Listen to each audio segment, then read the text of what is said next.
The animal world lives by the brutal laws of competition, hierarchy, subordination, and domination.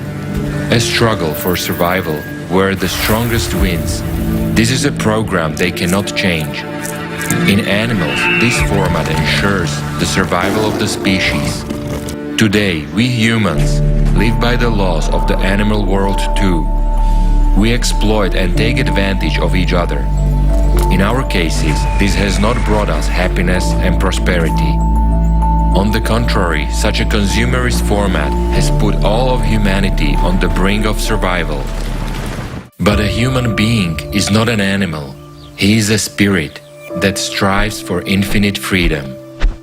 Unlike animals, we, humans, have the right to choose how to live our lives. We are capable of changing everything. The main problem of humanity today is disunity. United, we can cope with any difficulties and overcome all the crises. What are the prospects that will open up for a united humanity?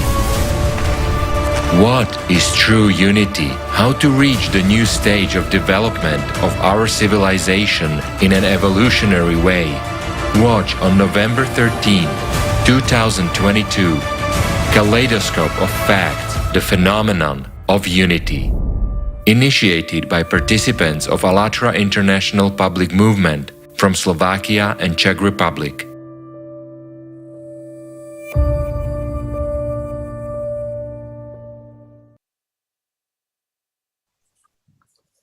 Dobrý deň, priatelia. Hello, friends. Indeed, the strength of people is in humaneness and unity. Today's episode of Kaleidoscope of Facts is called The Phenomenon of Unity. And it is really the phenomenon because it was created on a volunteer basis by people from all over the world. It is simultaneously interpreted into 17 languages and streamed on a lot of streaming platforms. It's an initiative of people who care about their future and the future of others. Áno, Katarína. Všetci chceme žiť v bezpečnom svete. Yes, Katarina. All of us want to live in a safe world with equal opportunities for all. Such a world is our choice, and choices are always followed by action. We can see the action of people aimed at building a new creative world at the Forum, held on November 12, 2022. Dushan will tell us more about this event. Dushan, the floor is yours. Dobrý den. Pochopení podstaty sjednocení je klíčem jeho dosažení. Hello. Understanding the nature of unification is the key to achieving it. The clearest example of unification in practice is yesterday's unprecedented international online forum, Global Crisis, Our Survival is in Unity. This forum was prepared and conducted by people from 180 countries. It was broadcast on thousands of media platforms and interpreted simultaneously into 150 languages. As we could see yesterday on the forum, Global Crisis, Our Survival is in Unity, the climate, unlike humanity, does not wait. Climate disasters are intensifying and synchronizing. With each passing day, we have less and less time left to solve this problem. In order to take the necessary steps for survival, we must first of all agree among ourselves, unite and build a society with a new format of relations, the creative society.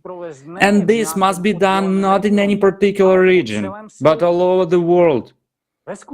In fact, we have only 2 years to inform all of humanity about the Creative Society project and to make a decision whether we want to live like this or not. If a majority of people around the world will choose the Creative Society, then about 4 more relatively stable years are left to implement this project. Unite the best scientists from around the world and find a solution to normalize the climate situation and prevent the death of mankind. We are living in a unique period, the crossroads period, when the fate of civilization depends on the choices each of us makes. This period is characterized by a series of crises. It is interesting that in Chinese, the word crisis consists of two characters. The character Wei means dangerous or risky, and the second element, Ji, has several meanings depending on which character it is paired with. In case, it means change, point of change. That is, all humanity has now come to a certain dangerous point, a line, and only our choice depends on whether this point will be the final one in the history of the Earth, or the transformation will take place, and new opportunities and prospects will open before the united humanity. What can our new world be like? I suggest watching the trailer of the international online forum, Global Crisis, Our Survival is in Unity.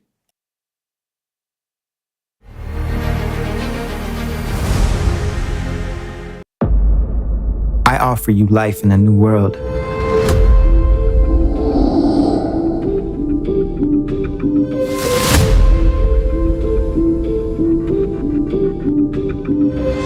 With other values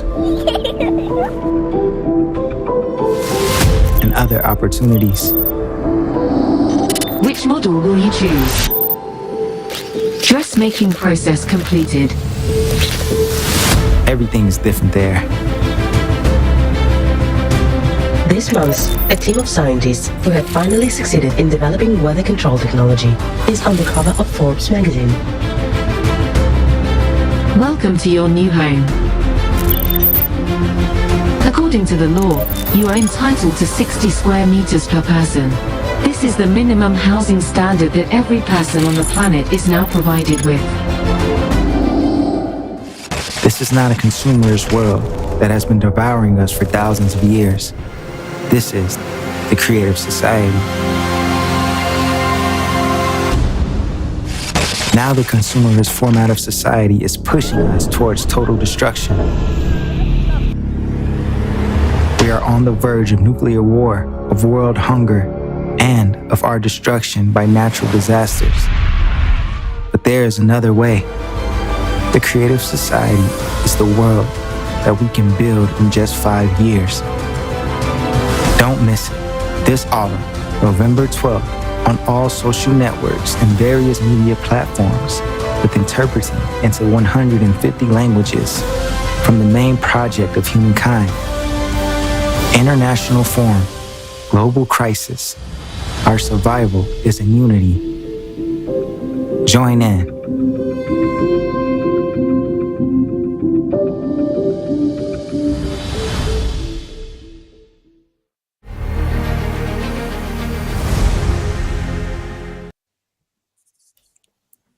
My všichni chceme We nejen all want not just to save our lives, but to live in safe, comfortable, secure, and happy society. It is this common desire that unites us in one goal. Each of us is unique. Each has talents and strengths. Each has something to offer. Each of the 8 billion people living on this planet today can contribute to the solution of how to overcome all the crises that we face today.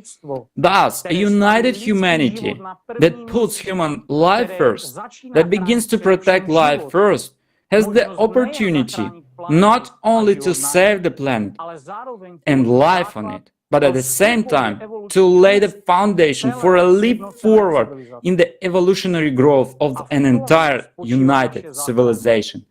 And therein lies our survival. Our strength is unity. Each of us knows very well in practice what unification means. After all, even to solve some simple problems, we act together with different people every day. It is an integral part of our daily lives. The more united we are, the more effective the result. The unity of a group of people multiplies our common potential. Together we can overcome any difficulties in crisis. But we need to understand the mechanism by which true unity occurs. And that is what today's kaleidoscope of facts, the phenomenon of unity, is about. Thank you for your attention. I pass the floor to the hosts. Дякуємо, Душан. Thank you, Dushan. Indeed, if people want to, they can do a lot by uniting. We were curious to find out what kind of world people really want to live in and what they think about unity. So we conducted a survey. Let's take a look at what people said.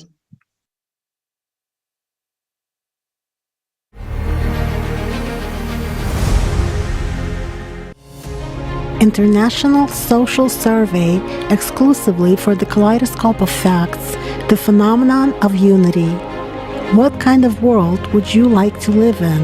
What would the world look like in which you, your family and friends would feel happy? And I would say a world where collaboration is like the main intention and not like just competition, you know?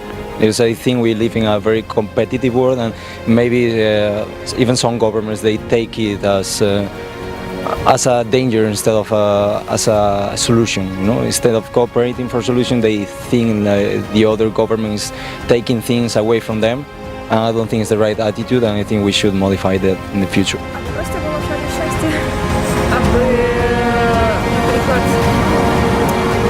So that happiness would just reign everywhere. So that, for example, as for my family, we should at least understand each other at all times. And so that friends would be friends without expecting anything from us. Or vice versa, on my part. So that friends would be friends and I would not expect anything from them. I don't know, some advantage. So that people would act according to common ethics. Well, since I am not living in my own country anymore, I would say that I don't like borders, so I would say I would like a world where everyone can travel freely and explore and get to know new cultures. And so that our life priorities or values, instead of being focused on money, business or career achievement, we should figure out what's really important in everyone's life. To really live in a world where such classical values prevail as love, friendship, respect for elders and for a human as such, and to keep one's word. When one gives a word to someone, they should actually keep it so that there is no lie or deception. To really walk firmly on our own path as one feels in one's heart, that's what we should do. We don't want to be ill-treated, so let's not treat others badly either. More love toward ourselves. We certainly lack love and the understanding that we were once fully human in the earlier times. We were more cohesive. We used to talk to each other more, but now everyone is looking at their phones. No one cares about anyone. Everybody is indifferent to everything. I advise you should start first of all with yourself. Put more love into everything. Smile all the time as you do now. And to notice more people around you. What do you think unification and unity mean? It would be great if the world would change so that we could really strive for a better future, so that we could really enjoy the little things, so that we could live in peace and in accordance with the saying, live and let others live. We should appreciate nature and all that comes from it. Try to live in an eco-friendly way. Not to live a consumer life, but to use only what we need for life. And according to this saying, it is possible that the food we eat would not become everything for us. We do not live to eat, but we eat to live. I suppose it would be ideal if in society a person could feel that people listen to him. If there would be someone who understands this person, someone he can look up to and see an example to follow. And even if a person is not a role model for others, or he does not see eye to eye with those around him, then people should still understand him, and he should have nothing to be ashamed of. A world in which I would be happy would look like a world where everyone loves one another, where there is no prejudice and there would be equality. Well, we will have to change the way we see that. I think a lot of people are very egoistic in that way, like they think of themselves and they just want to move ahead, and they don't think of the other people. So yeah, we will have to be more empathetic towards other people in order to think of people in general more. Well, the way it should look is for us to live in peace. It's the world where people would love one another and be honest with each other and be tolerant. In your opinion, how important is it for people to unite? Unification of people. It's important to remove prejudice between each other, because if it doesn't happen, people will never unite. But we need to unite and tell each other about our values, goals and fears, and then work on them. For me, unity and unification means when many people, even though they have different opinions, they will eventually be able to respect each other's opinion, accept each other, find some common ground and just walk in the same direction. That is pulling at one end of the rope. It is very important that we unite while recognizing that we are all just like unique snowflakes, but even a drop in the sea can create, shall we say, a monsoon. So I think we are one in essence. The question is how we understand it, and that we should actually realize it and to love each other.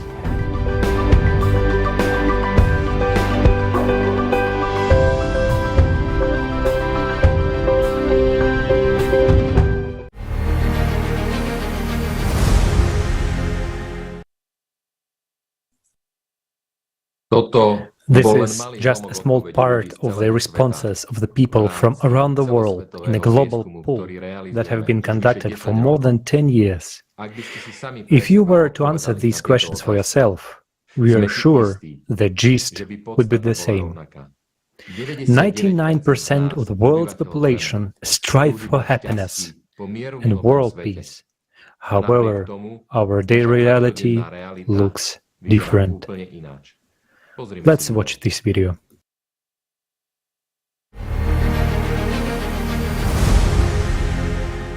Divide and rule, the servants of the devil say. Unite and reign, say believers, turning to the one God, the Savior of humanity. Competition, rivalry, a struggle to achieve greater benefits, advantages. Dominance, fight for territory. All of this is inherent in the animal world and allows it to survive. The term competition in biology refers to the negative interaction between organisms that occurs when a resource to survive and reproduce is in limited supply. Competition can take place both within one species and between different species. Interspecific competition has many examples, from dogs fighting over a bone to deer clutching their horns in a fight for a female. Even microscopic bacteria actively compete through various mechanisms, such as using a certain resource needed by competitors, or using metabolic functions to make the external environment uninhabitable for other bacterial species. Conflicts over resources are an often case in the natural world. Competing invasive species such as stink bugs, carp beetles, ash emerald knotweed, garlic mustard, Asian carp, and zebra mussels can eliminate native species and considerably disturb the ecosystem. Scientists estimate that lichens produce more than 500 biochemical compounds that kill microbes, control light, and inhibit plant growth. Biological competition sustains life and strengthens the gene pool. More competitive organisms are more likely to survive and pass on their advantageous genetic traits to offspring. As we can see, in the animal kingdom, competition is driven by natural factors, by the fact that there are not enough basic resources for a species to survive. Why do we, humans, live by animal laws? If in the animal world it helps to survive of the species, what does it lead to in human society? Are we humans lacking something? Yes, we are.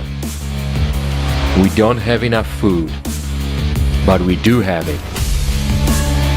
We don't have enough water, but we do have it.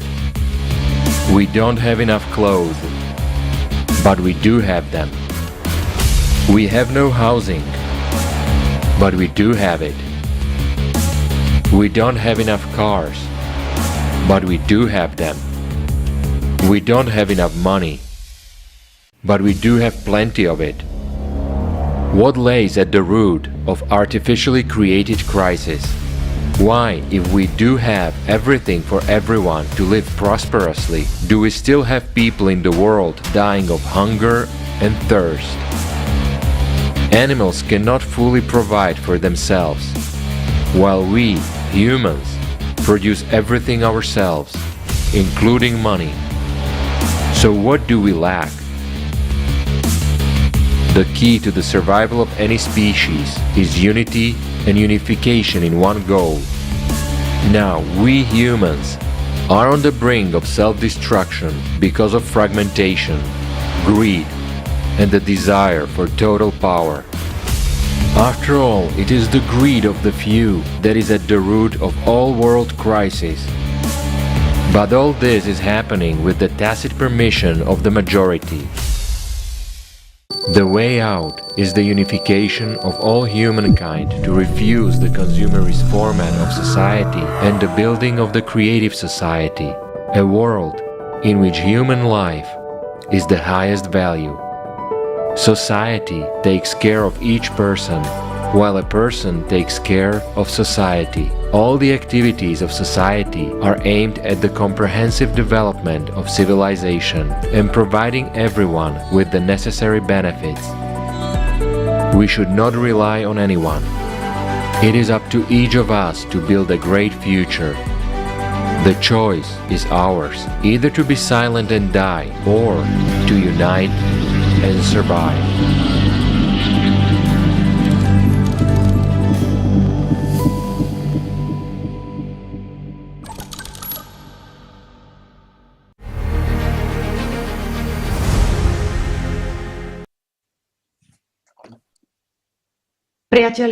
Friends, isn't this absurd? We have everything, and yet we suffer from the lack. And we are used to blaming someone else for this. After all, everyone thinks of himself. I'm a good person, but I can't change anything on my own. Or I could change something, but people around me certainly don't want any change. And this is the manipulation of the consumerist format of society. This format convinces us that it is the other person who is bad. In fact, everyone is good, but a person's behavior is directly influenced by the conditions, that is, by the way, society in which he lives is built. Have you ever found yourself in a situation when external conditions have forced you to make a decision that goes against your conscience? Barbara will tell us more about this subject. I give the floor to her. Nech sa páči, máš slovo. Ďakujem, Katka. Thank you, Katka. Hello. Human beings are shaped by their environment and the conditions in which they live. The conditions in which we live have a direct and active influence on the person himself, his worldview, motives, evaluations, and attitudes. Every human being is dual, which means that they have both a spiritual and an animal nature. In simpler words, both good and bad. Which nature we develop and support, that will grow and dominate in us. Society and its conditions play a great role in what will dominate in us. They contribute to the development of either good or evil in a man. Look at our modern society. The 21st century is the century of information, when every human being is exposed to a lot of information from every side. But what information is offered to us? Take the media, for example. What are they trying to foist upon us through them? One pure negativity, emotions, division everywhere, propaganda of violence, propaganda of not humane but bestial. These are the images they impose on us. Absolutely perverted values. Many people can hardly tell the difference between goodness and evil, between good and bad. Analytical thinking has been replaced by clip thinking. Many people are unable to analyze a problem, find cause and effect. They bluntly accept all information without thinking or asking questions. An image of a passive and irresponsible person, an image of a victim, is formed quite deliberately and actively. After all, this is pure manipulation. They show us a film about a Syrian maniac, and we immediately begin to sympathize with the image.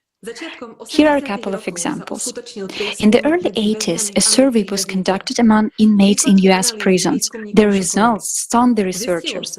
It was found out that over 60% of them were openly saying that they had been inspired to commit crimes by TV characters, and 22% had copied the techniques from TV shows. The films were a kind of video tutorial on the professional execution of robberies, kidnappings, murders, etc. Another example. A group of 5-6-year-old children in Oslo were playing Ninja Turtles, and one of the girls was beaten to death. Or another example. Young children in New York threw their friend from 12th floor after seeing a similar scene in a film. In early 2009s, two 16-year-old high school students were arrested in Tomsk for imitating Hannibal Lecter, the hero from the film The Silence of the Lambs. By their own admission, they wanted to feel what it's like to cut and kill. And there are thousands of such examples. Friends, these examples show very well how mirror neurons work. Now imagine if the media started showing positive examples, promoting moral values, disseminating objective information that unites rather than divides people. How quickly would our society change? It would become fashionable to be kind. But now, unfortunately, it is fashionable to be bad. Take music. After all, music can be an outlet for human beings. It can help them to find harmony, inspire them to be good, or vice versa, can provoke emotions, depression, or sadness. In today's world, there are many bands that use explicitly destructive music, openly and without shame, glorifying violence and Satan. In their lyrics, they call people to torment, to use alcohol and drugs, and even to commit suicide. They impose a certain image on us, which we copy by calling them our idols. Or take signs and symbols. After all, signs are also different. There are positive signs that activate the spiritual component of the human being, the good, the humane, but there are also negative signs that activate the animal component in the human being. That is, everything that is bad, evil, and inhumane. The power of signs is immense. They work on a subconscious level, irrespective to whether the person is aware of it or not. Let us take a closer look at some signs and symbols. The modern consumer format is based on hierarchy. The hierarchy is well illustrated by a triangle pointing upwards. It is the symbol of power of priests and politicians all over the world, over the people. But there is also a symbol of the triangle pointing downwards, which is the symbol of a free and equal society. Another interesting symbol is the swastika, which is depicted clockwise or counterclockwise. The clockwise swastika, the right swastika, is a symbol of creation, development, the supremacy of spirit over matter. The reverse of the swastika, which is directed counterclockwise, symbolizes the destruction and annihilation. Think about who consciously and actively used this sign in history and what is led to in society. I would like to pay special attention to Allatra. Allatra is one of the most powerful ancient spiritual signs. There are two types of it, a black sign on a white background and a white sign on a black background. The black sign on a white background has a positive effect on a person, strengthening the spiritual beginning in him. If a person is on the negative wave, the sign will be neutral in relation to him. The next type is a white sign on a black background. Such a sign protects from the foreign magical influences. Friends, now look carefully around you and look at the signs that surround you at home. Pay attention to what symbols and signs are being actively spread in society today. You can read more about the signs and their influence in the Allatra book. All the above are only a small part of the areas that are part of our lives, but they play a huge role in what will dominate in a person. And now, let's watch the video clip of Professor Stanek, an economic expert at the Public Academy of Sciences and forecasting author, talking about how the society in which we live has an impact on us.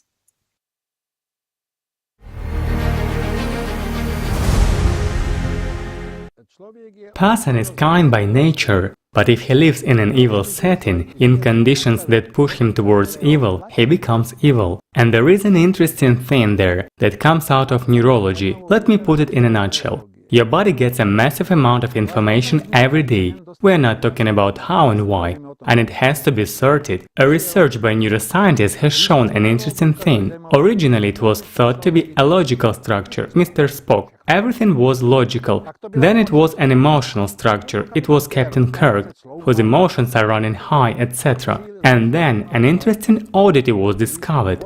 This research was conducted in Boston, in Montreal and in Russia. The key to sorting out information is the emotional logic code. But this emotional logic code reflects the ethical and moral principles of the social group you are a member of. If this society is based on unlimited consumption, irresponsible exploitation, individualism, and so on, we observe a strange pattern. 90% of people follow this protocol, while 10% do not. Maybe they are aliens, I don't know, but they feel they are foreign to this society and they have different priorities.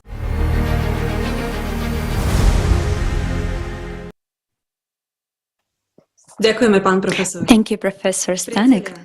Friends, 90% of people are shaped by the conditions of the society in which they live. It's 90%.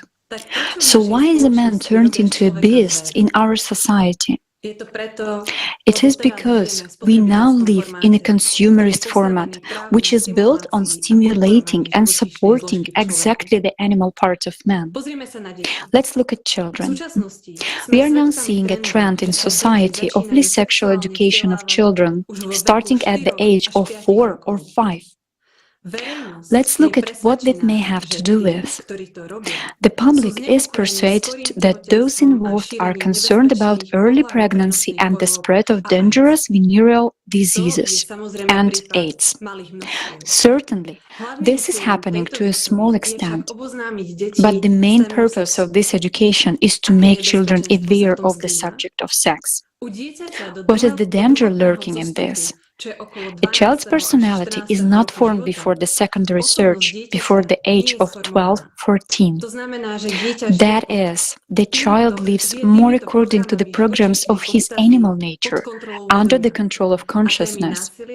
And the themes of violence and sex are interesting to any consciousness. These themes intensify it, or to put it simply, intensify the demon in the man. That is, in this case, there is strengthening of the animal nature. A few more examples. The latest shocking news from Spain, that taboo on pedophilia has fallen at the political level. Minister of the Ministry of Equal Opportunities, Irene Montero, said, "Children should have the right to have sexual relations with whomever they want as long as they themselves agree." And this is the unprecedented provision.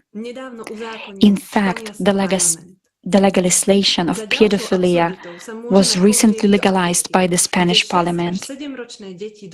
Another absurdity we see in Africa, where 6-7 years olds are given guns. Canadian soldier, politician, humanist and author Romeo Dallaire, who met child soldiers during the Rwandan genocide, reports that in many African conflict or post-conflict zones, more than 50% of the population is under the age of 18. One of the reasons for using child soldiers is that they are considered expandable, they are easy to replace, and they are not expensive to maintain. They are also more psychologically malleable than many adults who already have more mature personalities. Because younger children in particular have a less developed sense of fear, they may be preferred to adults, as children easily perform the most dangerous tasks without critical reflection. The personality of children and adolescence is still forming, so they are easily manipulated and controlled because they are dependent on adults. And this is normal. After all, as we have already said, until the age of 12-14, the child's personality is weak, and instead of society protecting it from violence, external negative influences, and showing only good examples, the natural development of the child is deliberately disturbed, and ideas are imposed that if today you feel like a girl, if today you feel like a girl and tomorrow a boy, it is okay. That it is okay for a child to have a weapon in his hands. Do we realize what kind of generation we are raising? In the future, it will be almost impossible for such an individual to free himself from the domination of consciousness. It restricts a person's personal freedom and deprives them a choice. For those who rule this world, it is very beneficial, but not so much for the individual and society, because a man becomes a slave of his demon, and consequently a slave of a system, which chooses the way of life one lives. Because the human being has practically no power to resist his demon, strengthened in childhood, and to get out from under the power of the system. Consider the social experiment conducted by Scott Fraser in 1974 among primary school children, the so-called social Halloween experiment. The experiment consisted of 3 parts, A, B, A. In the first part A, children played together without masks. In the second part B, children wore Halloween costumes, and in the third part they played again without costumes. The result was unexpected. Whereas in parts 1 and 3, the children played naturally and normally. In part 2, there was a high increase of children's aggression, more than double the baseline. When the costumes were then set aside, the level of aggression dropped below the baseline. Scott Fraser thus challenged the idea that people who do bad things are inherently bad people. After all, the same children participated in the experiment, showing aggression only in the part where the costumes were used. That is, the experiment proved that under certain conditions, children can be made to violate social norms. How does this mechanism work? Why do masks and costumes encourage people to violate moral norms and principles? It works not only with children, but also with adults. Anonymity is an opportunity to escape punishment. A person wearing a mask hides behind it. They will not be recognized and therefore cannot be punished. Doing evil without punishment is what the mind of any human strives for. This mechanism also works in crowds where people commit crimes they would never commit alone. In 1968, social psychologists Stanley Milgram, Leonard Bickman, and Lawrence Berkowitz conducted a serious experiment. They asked one participant to stand on a street corner, gazing into an empty sky for a minute. The rare passerby stopped to see what the guy was staring at, but most paid no attention at all. Next time, the psychologist put 5 watchers on the street corner. Now, 4 times as many people stopped to stare into the empty sky. When 15 people took part in the experiment, 45% of passers-by stopped.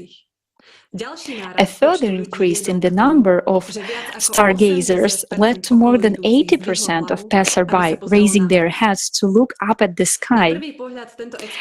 On the face of it, the experiment merely showed people's willingness to conform. In reality, however, it revealed something else, the concept of social validity. That is, the tendency to accept majority behavior or conventional wisdom as truth, or more simply, to conform to the authority of the crowd. Yes, that's exactly what works. People align themselves with the authority of the crowd by shutting down their own critical thinking. Without questioning, they stupidly repeat after the crowd. And it doesn't matter what the crowd authority does, it can be something negative or positive. Ways to manipulate and control human consciousness have always been and still are. These mechanisms work primarily because we humans are unwilling to take responsibility for our lives and the important decisions on which our future depends. Fear and ignorance are something each of us needs to get rid of. Otherwise, we will always be dependent on someone else's will. It would be all right if those who control us wanted good things for us. But as we can see, this is far from being the case. For power, delegating one's responsibility to another person is a great temptation, and it tends to activate the dark side in a person. The world we live is the result of our irresponsibility and unawareness. But there is always a choice, and it is not too late to change everything and start with the simplest one, changing yourself. I suggest to watch this video with Professor Stanek.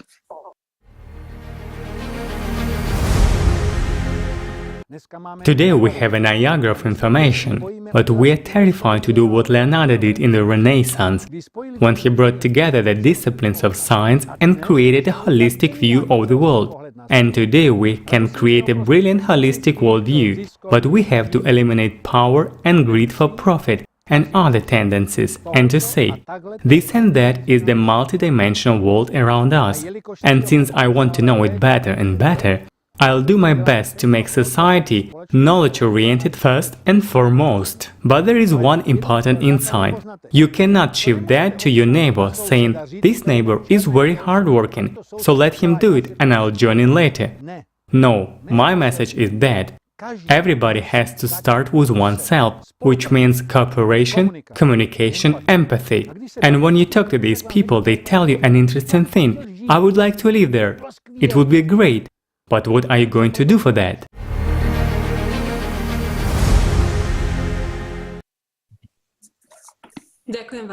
Thank you, Professor. That's a very valid question indeed. What are you doing to do that? Friends, isn't it time we formed a society that encourages all that is good and humane in human beings? After all, what is society? Society is me. It is you. Society is us. And what it looks like is our collective business card. If there is something wrong in society, then it is my fault. The only question is, what can I do to make the situation change? The answer is simple. Take responsibility and be proactive. When I'm not shifting responsibility to someone else, I'm solely relying on myself and on what I can do. Then I do the best I can, based on my abilities. Now imagine if all people took responsibility in their own hands and started to act, then our power would increase manifold. Everything depends on our choices, and each of us determines the destiny of our society. Thank you for your attention. I give the floor to the hosts. Thank you, Barbara. Conditions do play a key role in human development. And today, we can all see that our society is destructive. It doesn't facilitate human well-being. Maybe it's time to do something about it. After all, as we've just heard, what is society? It is you and me, and the choices and actions of each of us determine what our society will look like. Even though we have been persuaded for the past 6,000 years that we cannot live without war, without domination and hierarchy, that is supposedly our nature. We know cultures that have been lived peacefully, without using any weapons. For example, Jericho, Göbekli Tepe, Archaim, or the Cucuteni Tripoli culture.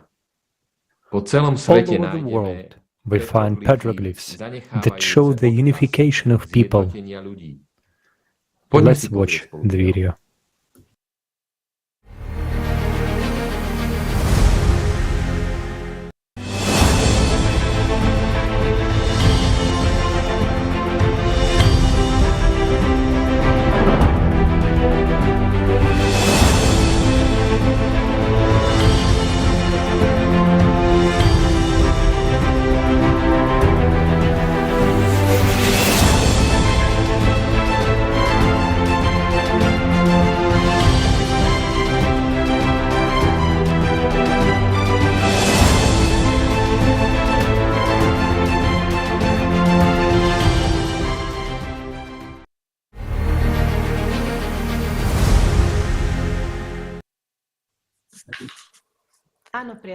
Yes, friends, as we can see, peaceful coexistence is not utopia or even fantasy. It is indeed possible. The evidence for peaceful cultures exists. That is, if humanity was able to do this once before, then why do we think it is unrealistic today? After all, we all know what it is like to bring people together for one purpose, such as in work or sports teams. Let's hear some specific examples of unification in practice.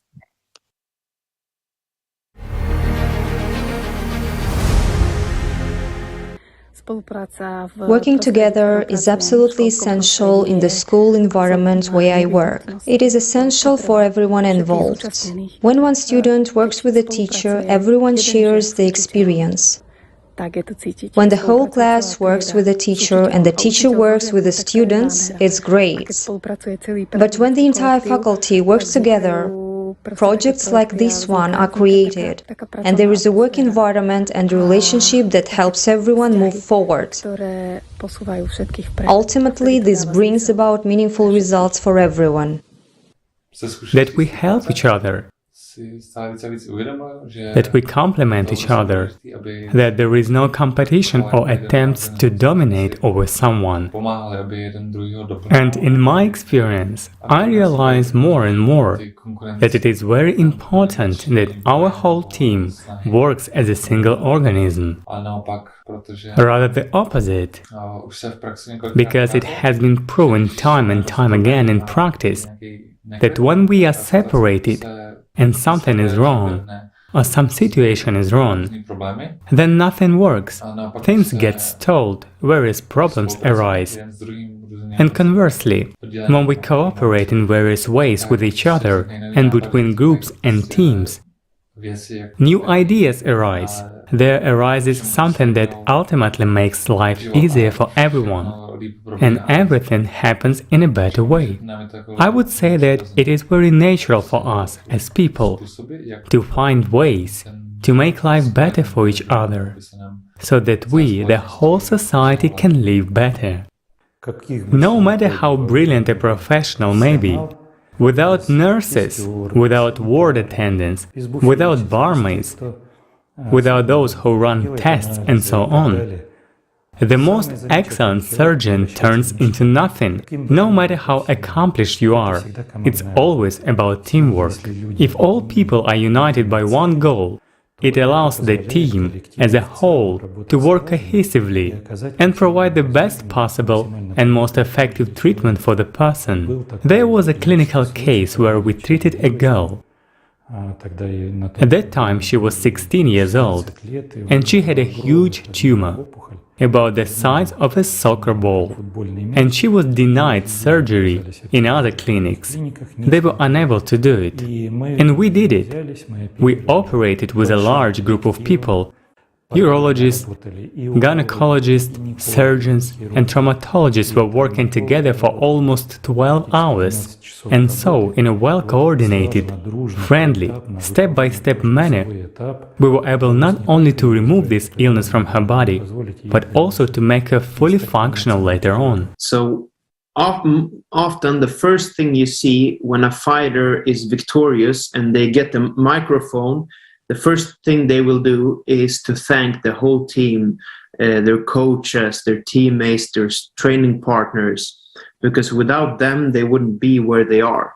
And also, a lot of fighters thank their opponent for giving them the opportunity to showcase their skills and pushing them to the limit, because with your opponent, you make each other grow. So no matter if you won or lost, your one experience richer and it made you into a better fighter for your next fight. So forming a strong team is super important, because there's this saying, if you want to go quick, go alone, but if you want to go far, go together. It's easy to put up short-term goals, but I think we need to create a healthy lifestyle. As a fighter, for example, I'm doing this for life, so I need a strong team that helps me, that keeps me motivated, that keeps me healthy, injury-free, and so on, to get to where I want to. And also, a good coach, a good mentor is super important to be successful in not only sports, but really in anything you take on.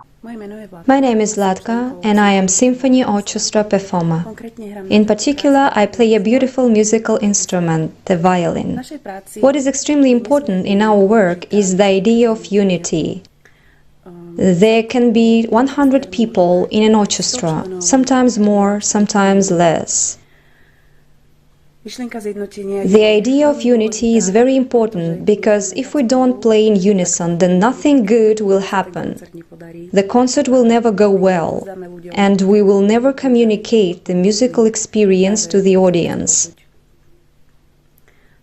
It's very important to hear every performer in the orchestra, no matter what instrument they are playing, whether it's the winds, the strings, or the battery. Everyone is important, because without them there would never be the flow of sound that we want to achieve. So I think this is a very good parallel to the idea that the whole world is talking about now, that we need to unite so that together we can create a beautiful result.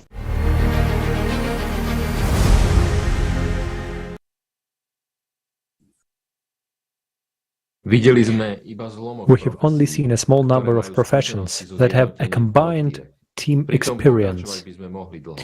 We can go on for much longer.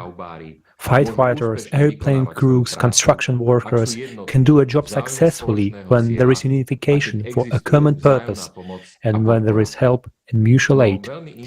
This is a very inspiring example from the world of information technology, the Linux operating system, which is an example of free and open source code software, or the so-called open source. This system is a free alternative to Windows, and today Linux is used as the basis for all Android cell phones, which is actually 85% of the phone market.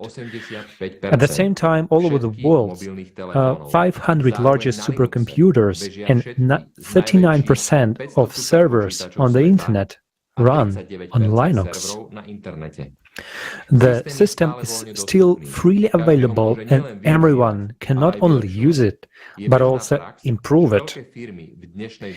It is now common practice for large companies to pay developers to improve Linux for their own use, and those improvements are freely available to everyone. This is how engineers and enthusiasm from competing companies work together to improve Linux. People have come together in this way, regardless of nationality or corporate interest, and together they have created a system that no single company could have created alone. In this way, the unification of the group of enthusiasts have changed the software world. Yes, Robert, that's a great example of how unification works in practice. We can certainly find many such inspiring examples. Everyone inside of themselves gravitates toward that kind of unification and collaboration. And Oliver Enkamp, a mixed martial arts MMA professional from Sweden, will tell us more about it.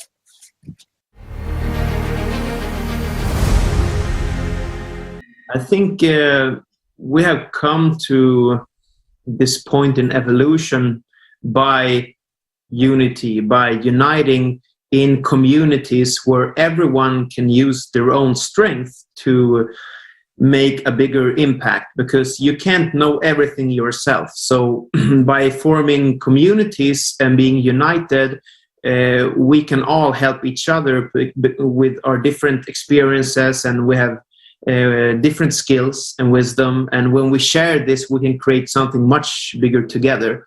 And it's all formed through love and between each other and for survival, basically. And I think the powers that be do the opposite. They try to separate people, whether it's lockdowns, mandates, or creating like a common enemy for people to unite against, whether it's a different political party, a different ethnicity or religion.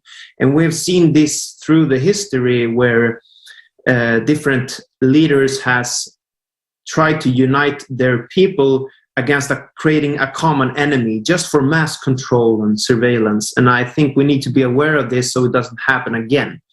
And the most obvious example is probably World War II. So we don't want to repeat those bad mistakes from history, and that's why we need to learn from it. I think if we want to make this super simple, what do everyone want? Everyone wants roof over their heads, some food in their mouth, and being surrounded by people they love. It's that simple, you know, the basic survival instincts. So can we take care of those first? Then we can focus on economics and you know, all the other problems. So valuing human life, number one, and eliminating all these gaps where some people own more than they can spend during a lifetime, and some people have nothing. If we all could agree on what we really need, which is very simple things for survival, really, then we can start to argue about where to put the money that's over and where to put that energy, because we're not there yet. There's still huge gaps in between countries and societies, and some people live in extreme poverty and some people have way too much money. So I think that would be number one, and I think everyone can agree on that, except for maybe those who has that amount of money, because of course they don't want to lose it. But I mean, it's a tricky question on how to do this practically, because I think money is power in today's society. So the ones with the most influence are probably the ones with the most money. But powers in numbers is also something that does not lie. And I think the few cannot control the many if the many do not comply. And in the past few years, especially, we have seen this with all these restrictions of our freedom in different countries. There has been freedom of movement in lockdowns, and countries that we thought were democracies, like Australia and Canada, for example, they had extreme protests for freedom going on when their freedom got taken away from them. But there has been some significant changes to that after people have come together with a common goal and protested. So again, powers in numbers don't lie. Nobody can create this difference and find solutions for the world's problems themselves, but everyone can do something. And together, we can become a very strong force.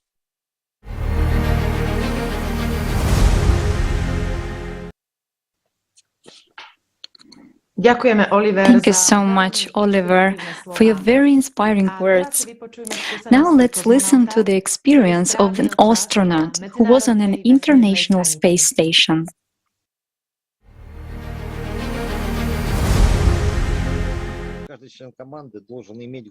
Each crew member must have a deep inner motivation to solve the task set before the crew. Both we and our foreign colleagues, call this task fulfillment of the flight program. This is probably the first thing.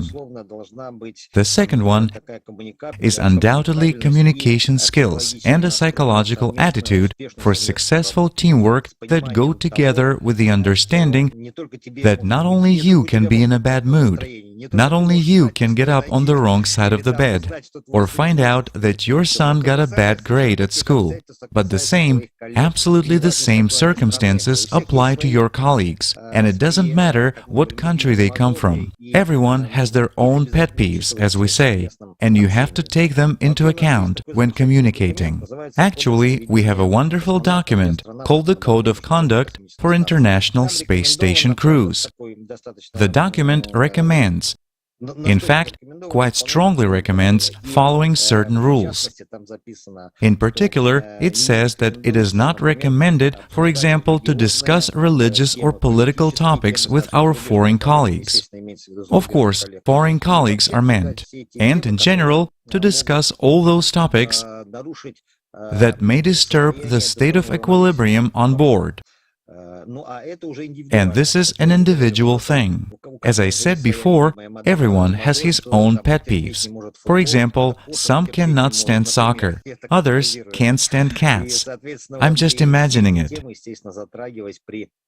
Hence, all of these topics, of course, cannot be touched upon in personal communication with each other. In addition, of course, there is an understanding that working in space, we have to trust each other so much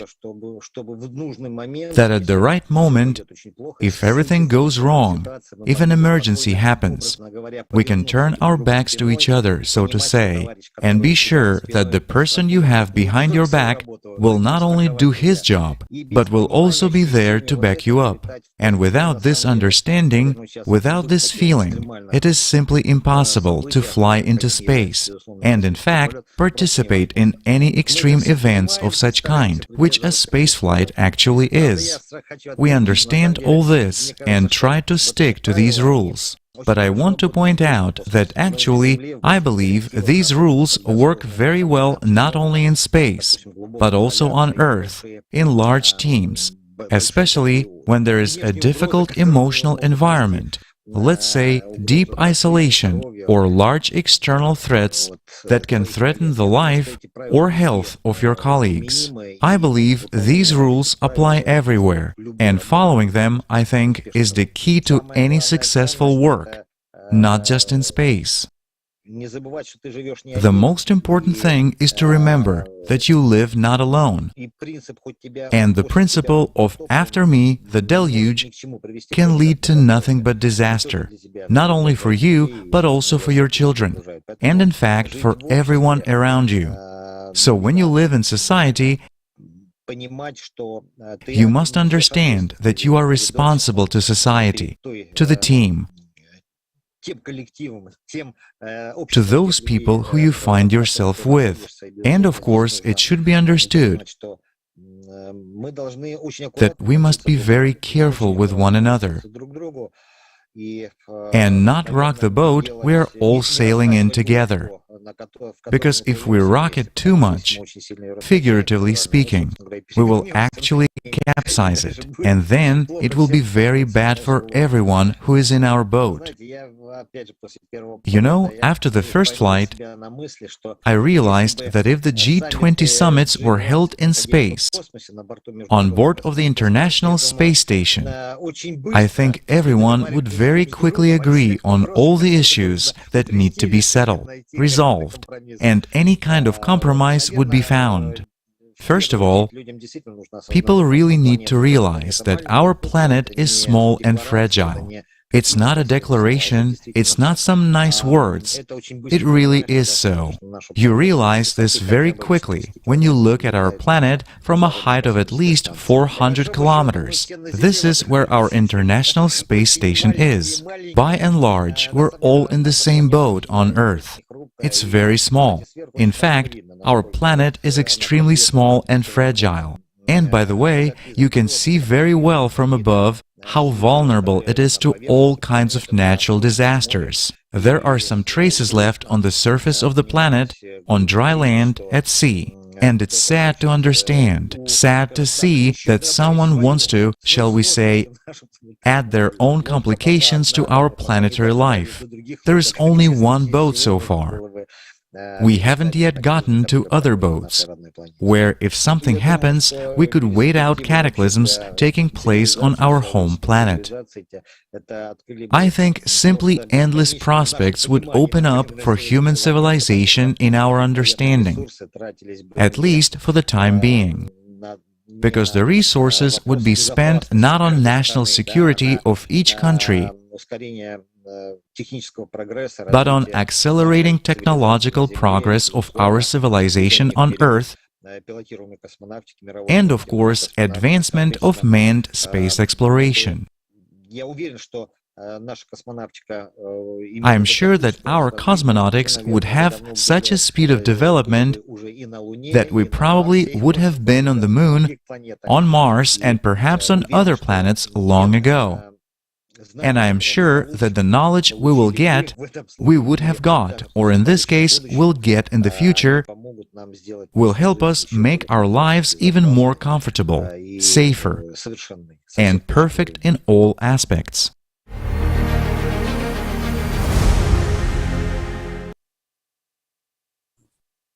Thank you, Andrei Ivanovich, for your understanding and words based on your own experience.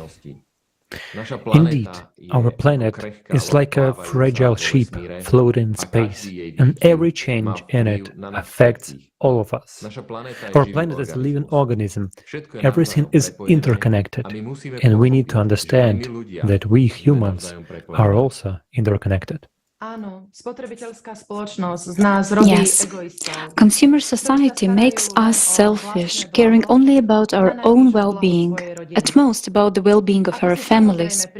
We somehow naturally accept that there is war, hunger, violence, and human suffering somewhere. We are used to saying, the main thing is that at home everything is fine. After all, wars, hunger, violence have always been and always will be. Friends, but let's stop. Is this really the case? All the people who survived the climatic cataclysms managed to find the humanity to help each other, at a time when the state as such failed to do so. This gives us a great hope that humanity is not yet extinct. Let's watch the specific eyewitness accounts that were there.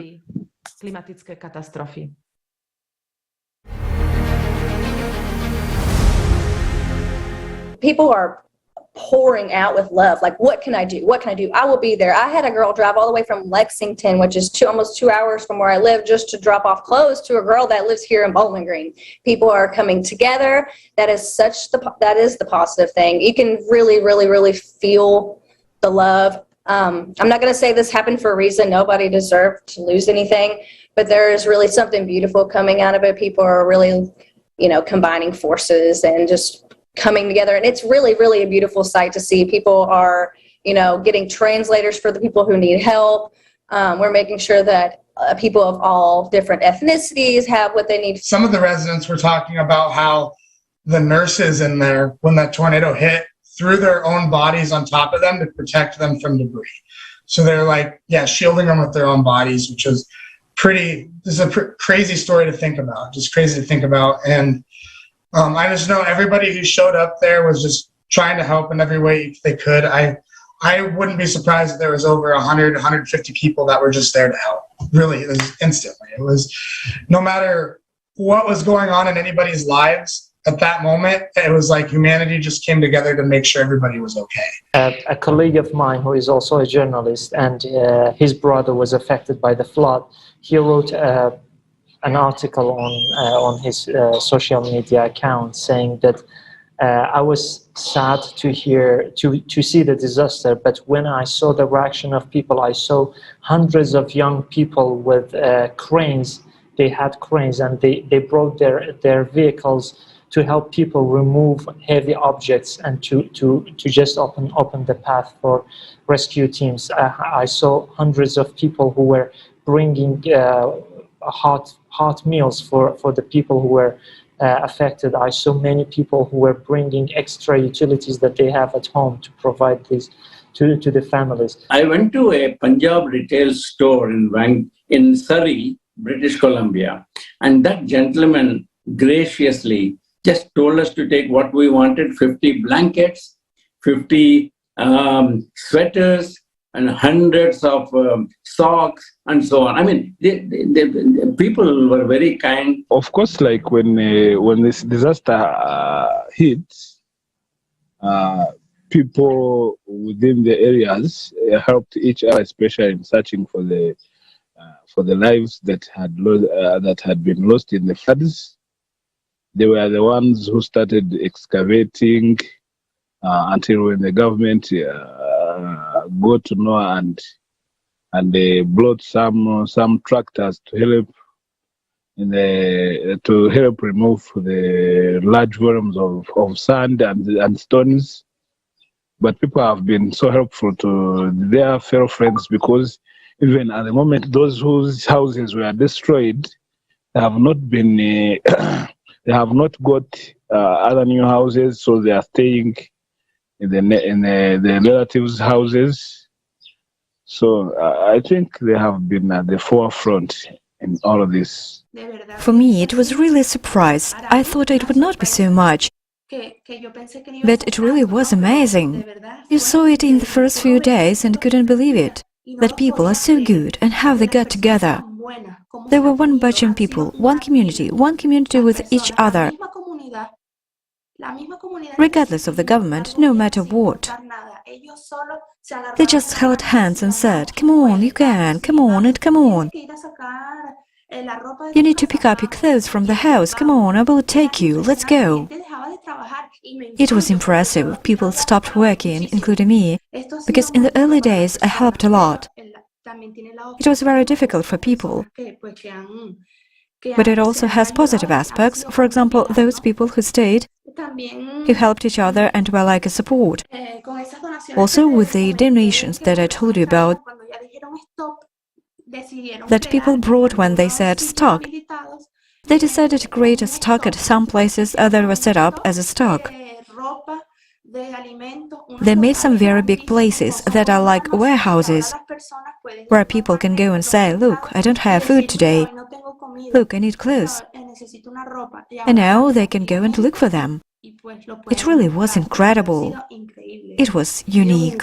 As far as Colorado goes, it's incredible people from all around the world that I think are pitching in for us. I know that there is, I can't think of the exact name. I'm currently not in Colorado right now, but they have local restaurants all around the community that families can come in and either pick up food to go to take home to their families, or if they want a night, to dine in, that they can have that as well, for free. And that might sound like it's not really a lot, but I think for a lot of us, it's a lot to not have to worry about what we're going to do for dinner or lunch. Filipinos are very, when there's a calamity or any problems, Filipinos help each other.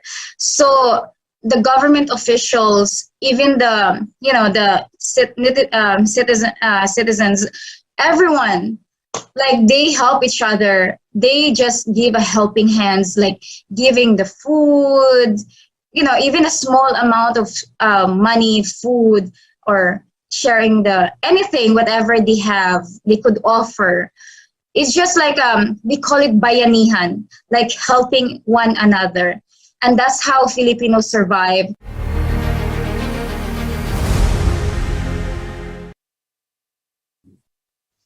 Ako sme videli, ľudskosť je nám všetkým As we have prirodzená. seen, humaneness is natural for all of us.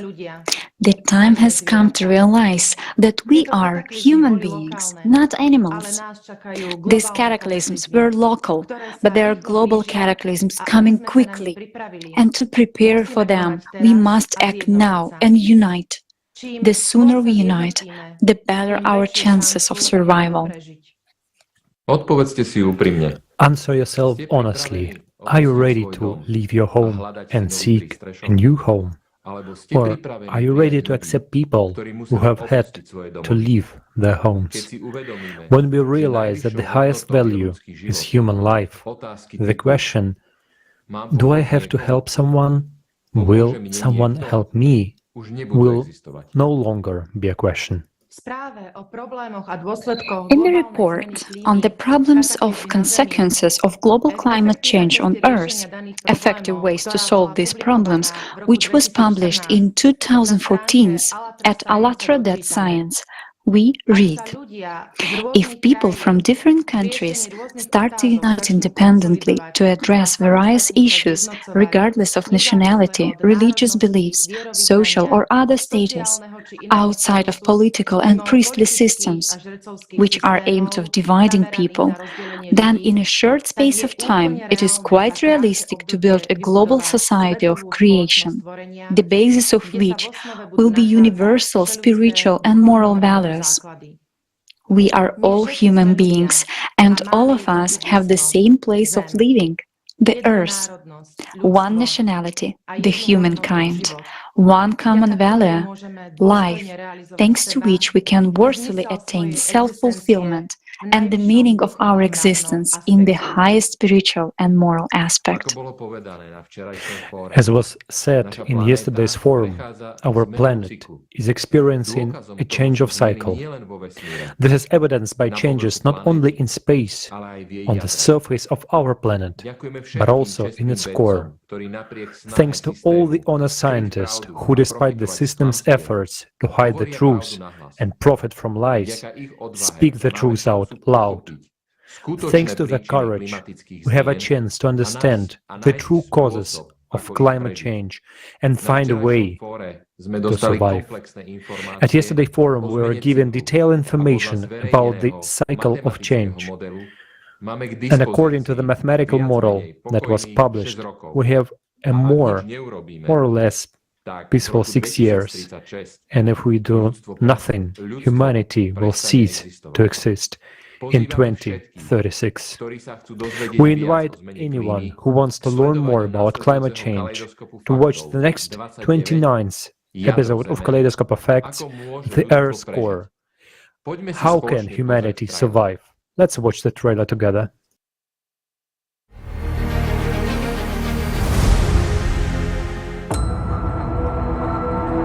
The core, the heart of our planet.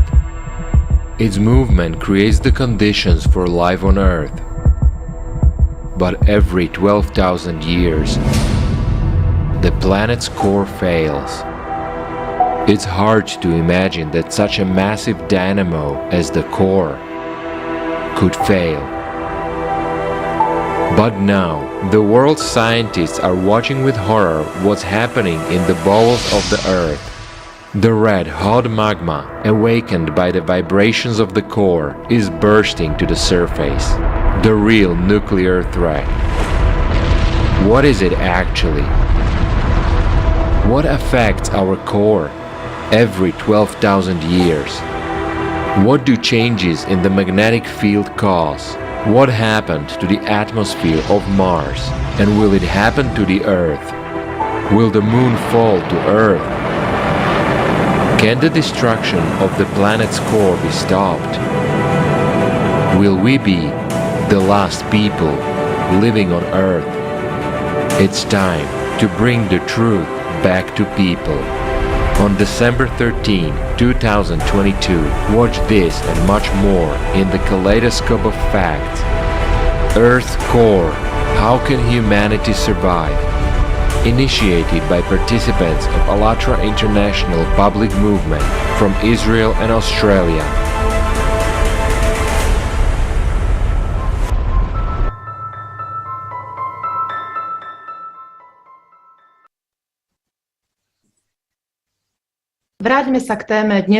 Let us return to the topic of today's Kaleidoscope of Facts, the phenomenon of unity, which, thanks to a friendly team of simultaneous interpreters, is broadcast in 17 languages on many media platforms.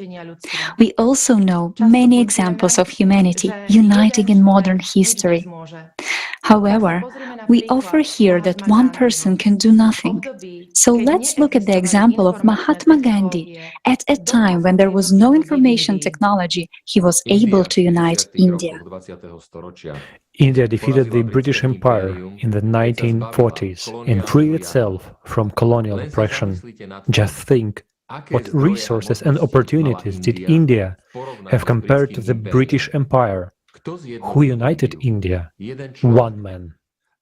But he could not have done it without the support of the people, because the people's choice is the most important thing.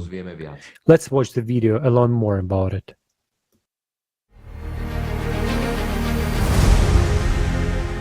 On August 15, 1947, British India was granted independence. The main leader of the Indian independence movement was Mahatma Gandhi. His principle is non-violence. The philosophy of non-violent struggle, Satyagraha, showed its incredible effectiveness. After all, the economic and military power of the British Empire greatly exceeded the capabilities of India.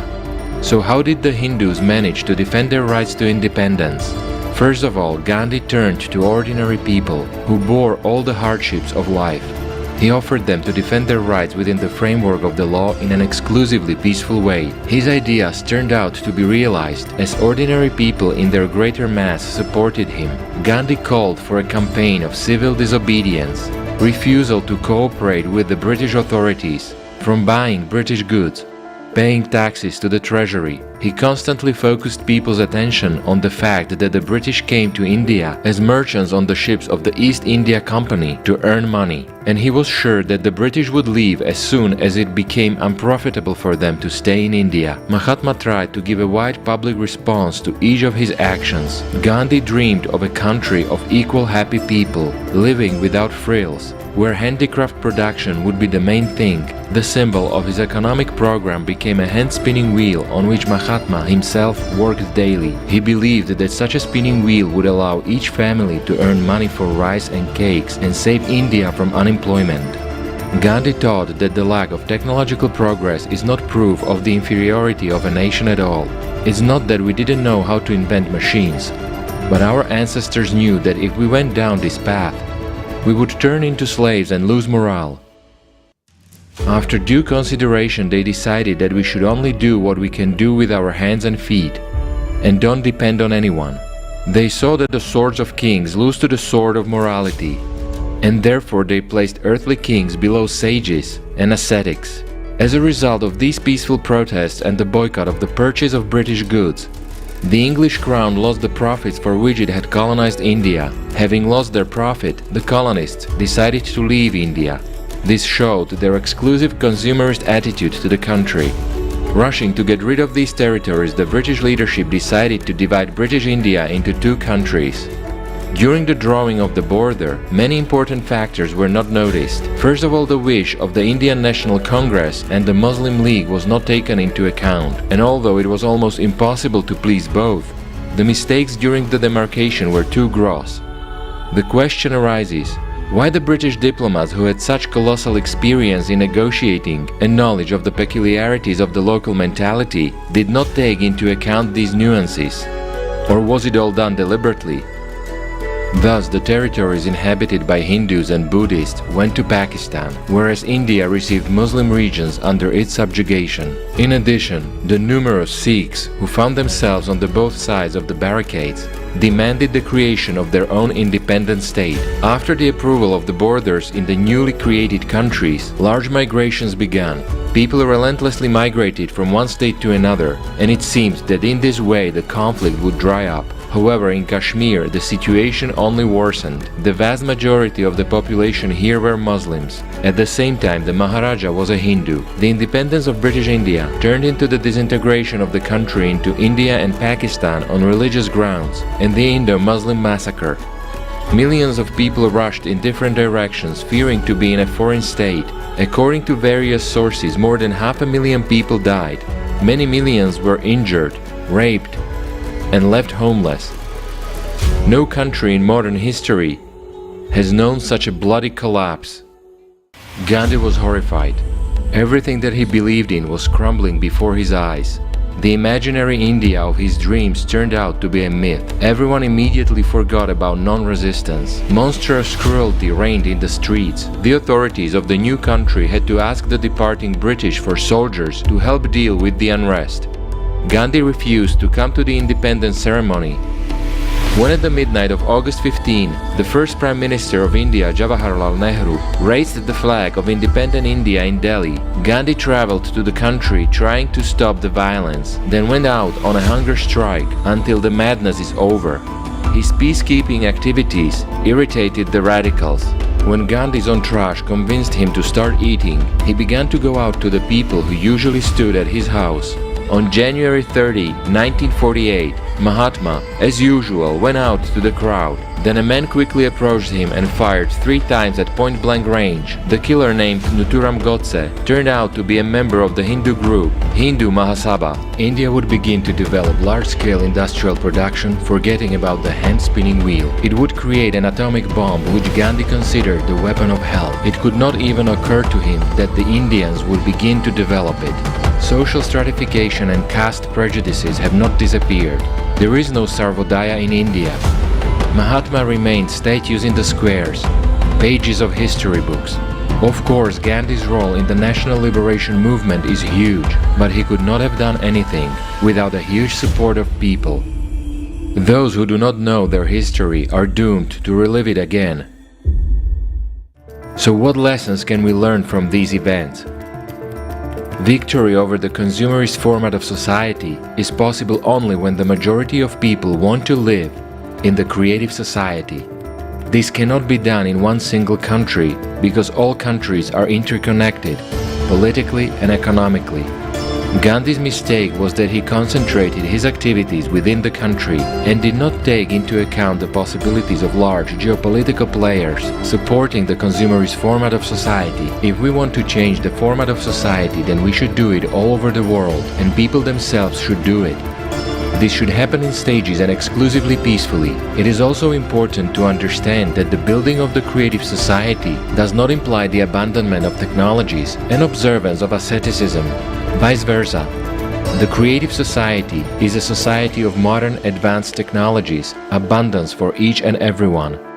A society of equal rights and opportunities, where the main value is human life. We can make this choice.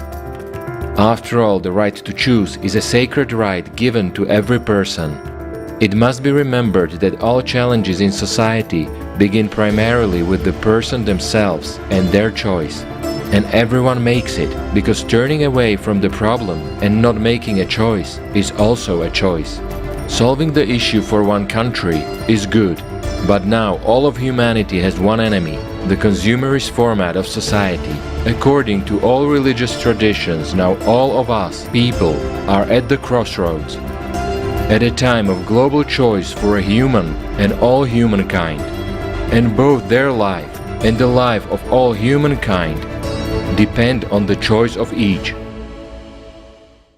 What should be done? Decide for yourself what kind of world you want to live in. The time for the unification of humankind has come.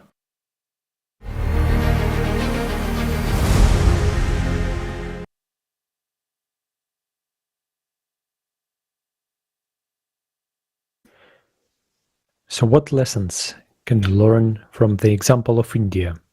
Gandhi tried to do a great thing, but as it turned out, positive changes cannot be achieved individually in just one country, because all countries are politically and economically interconnected.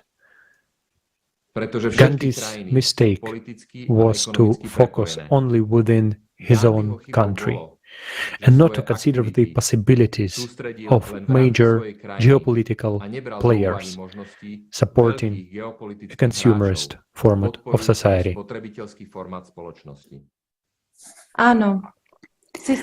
Yes, the system is always trying to suppress such flashes of change. They might improve people's lives. One of the characteristics of the consumerist format is the shifting of responsibility to others. And this manifests itself in the fact that we expect politicians to improve our lives or scientists to solve the climate crisis. And yet we ourselves are capable of finding an effective solution to any problem or crisis we face. This is confirmed by studies examining the wisdom of crowds effect, in which a group of like-minded people achieves faster and more accurate results than a narrow group of specialized experts. And the more diverse and larger the group, the better results it can achieve. Jan will tell us about this. Jan, I give you the floor. Děkuji, Kataríno. Dnešnímu dni byla provedena Thank you, Katerina.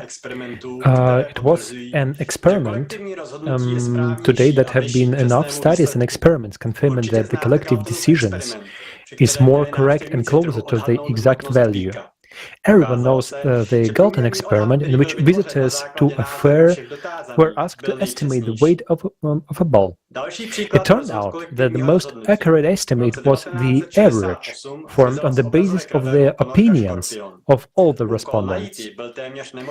Another example of a collective decision: in 1968, the submarine Scorpion disappeared from radar screens. The task to find it was almost hopeless because the radius of the search was 32 kilometers. But a naval officer named John Cravel had an idea. First, he created a series of scenarios, versions of what might have happened to the Scorpion. Then he assembled a group of people with a wide range of backgrounds, including mathematicians, submarine specialists, and salvagers, and asked each of them to estimate the probability of each of his scenarios. In the end, the boat was found 200 meters from the point indicated by the Kravets group. In both examples, the participants' opinions were independent of each other. Independence is important to sound decisions making for two reasons. First, it sieved out the errors that inevitably occur in individual decision-making. Second, independent participants will be based on truly diverse information rather than the same but differently worded information. Scott Page, a political scientist at the University of Michigan, conducted experiments demonstrating the benefits of heterogeneity. Page formed several groups of 10 to 20 decision-making agents. Each agent had an individual set of skills. The groups were asked to solve a relatively confusing problem. Differences in the success rate of the decisions made proved to be significant. Investigating their causes, Page found that a group of a few competent agents and a few novices always performed better than a group of the most competent agents. Page proved that the heterogeneity in the composition of the group increases its effectiveness in solving any problem.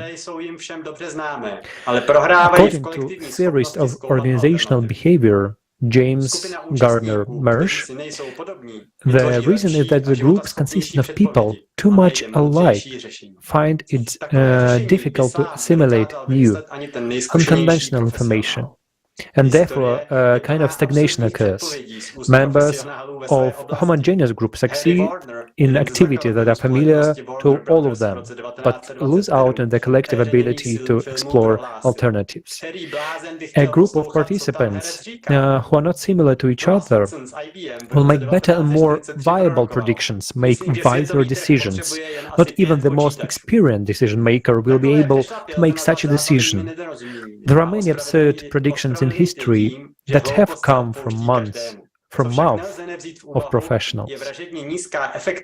For example, Harry Werner, one of the founders of Warner Brothers, announced in 1927, in the era of silent movies, "What fool would want to listen of what an actor says?" Thomas Watson of IBM 1943 prophesied, "I believe the world market needs about 5 computers." Such missteps can be just amusing misunderstanding and justified by the fact that stupidity is forgivable to anyone. But what cannot be written off is the murderous inefficiency of the most experts in decision-making. James Shanto, one of the leading researchers in the US on the nature of professional expertise, noted that in many cases experts generate poor decisions. In his writing, Shanto reports on a series of studies. According to them, the judgment of several professionals in the same field were often completely contradictory, and the decisions of individual experts run counter to the collective opinion of the group consisting of the most competent individuals. Experts also not strong in what sociologists will call collaborating decisions. The collaboration of these decisions allow us to reliably judge how right they are. And this is professional resemble ordinary people. They tend to greatly overestimate their rightness. A study of overconfidence by economist Terence Gordon found that doctors, nurses, lawyers, engineers, entrepreneurs, investors, literally everyone believed they knew more than they actually did. No matter how knowledgeable and experienced a professional may be, his or her advice and predictions should always be compared with their opinions for the best results. This ensures that a field of potential solutions is grand, because the larger the group, the more reliable the collective judgment. Trying to find the one person who has all the answers is a waste of time. To make an analogy, it's like a bee colony that sends out many scouts in the hope that one of them will find the shortest route to the flower meadow. It's more efficient than trying to guess at random the best route to the flower field, or even choosing the best scout and sending them out to find it. Researcher Robert Boyd and Peter J. Richardson, pioneers in the study of social norm transmission, in their research tried to figure out exactly how groups came to collectively useful decisions. Boyd and Richardson found that the most winning option for all of is one in which a significant number of participants imitate others, but provided is a reasonable imitation. But if people follow others without regard to objective circumstances, the welfare of the group fails, meaning blind copying is always destructive. The blind copying is when explained in an ant colony. The various ants fight back from the colony. Having lost their orientation in space, the ants follow a simple rule. Each ant follow the ant ahead of itself. Each ant's every move depends on the behavior of its fellow ants, and the ant is incapable of acting independently. As a rule, ants follow each other in a circle until they all die. This phenomenon is biology called ant circles or carousel of death. And thank you for your attention. Suggested to watch a fragment of the video participation of Igor Mikhailовich Danilov. Everything is fractal in nature. Because if we recall system science, they say that when any organisms or ecosystems or communities of organisms reach some critical point of instability, something happens to them. At the peak of their development, naturally, yes, such a moment, a point of instability is formed.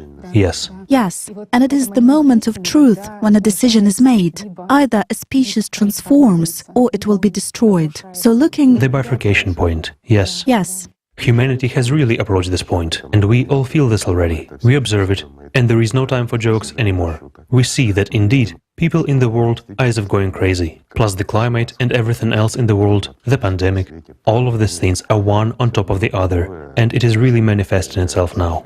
Critical instability in society, yes. Absolutely. Therefore, one could say... And something has to be done. And guys, why do bad things if we can do good things?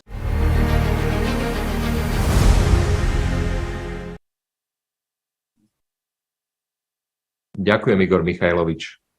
Úplne s vami súhlasím. Thank you, Igor Mikhailovich. We completely agree with you. A dobro robí jeden človek. Je to skvelé. It's also very important that, as we heard before, zmeniť formát spoločnosti. Pojem zjednotenie je v súčasnosti veľmi populárny. Počujeme ho od svetových lídrov, náboženských predstaviteľov, politikov. Veď iná cesta ako zjednotenie v tomto bode vývoja ľudstva neexistuje. Ide však o to, na akom základe toto zjednotenie zrealizujeme. Všetci ste počuli o novom svetovom poriadku a tvorivá spoločnosť sa často prirovnáva k novému svetovému poriadku. Poďme is always accompanied to the new world order. Pretože ide o kardinálny rozdiel v rozvoji a budúcnosti ľudstva. Ako sme z predchádzajúceho videa a od Jana už počuli, nachádzame sa v bode bifurkácie. As we have heard of Jan,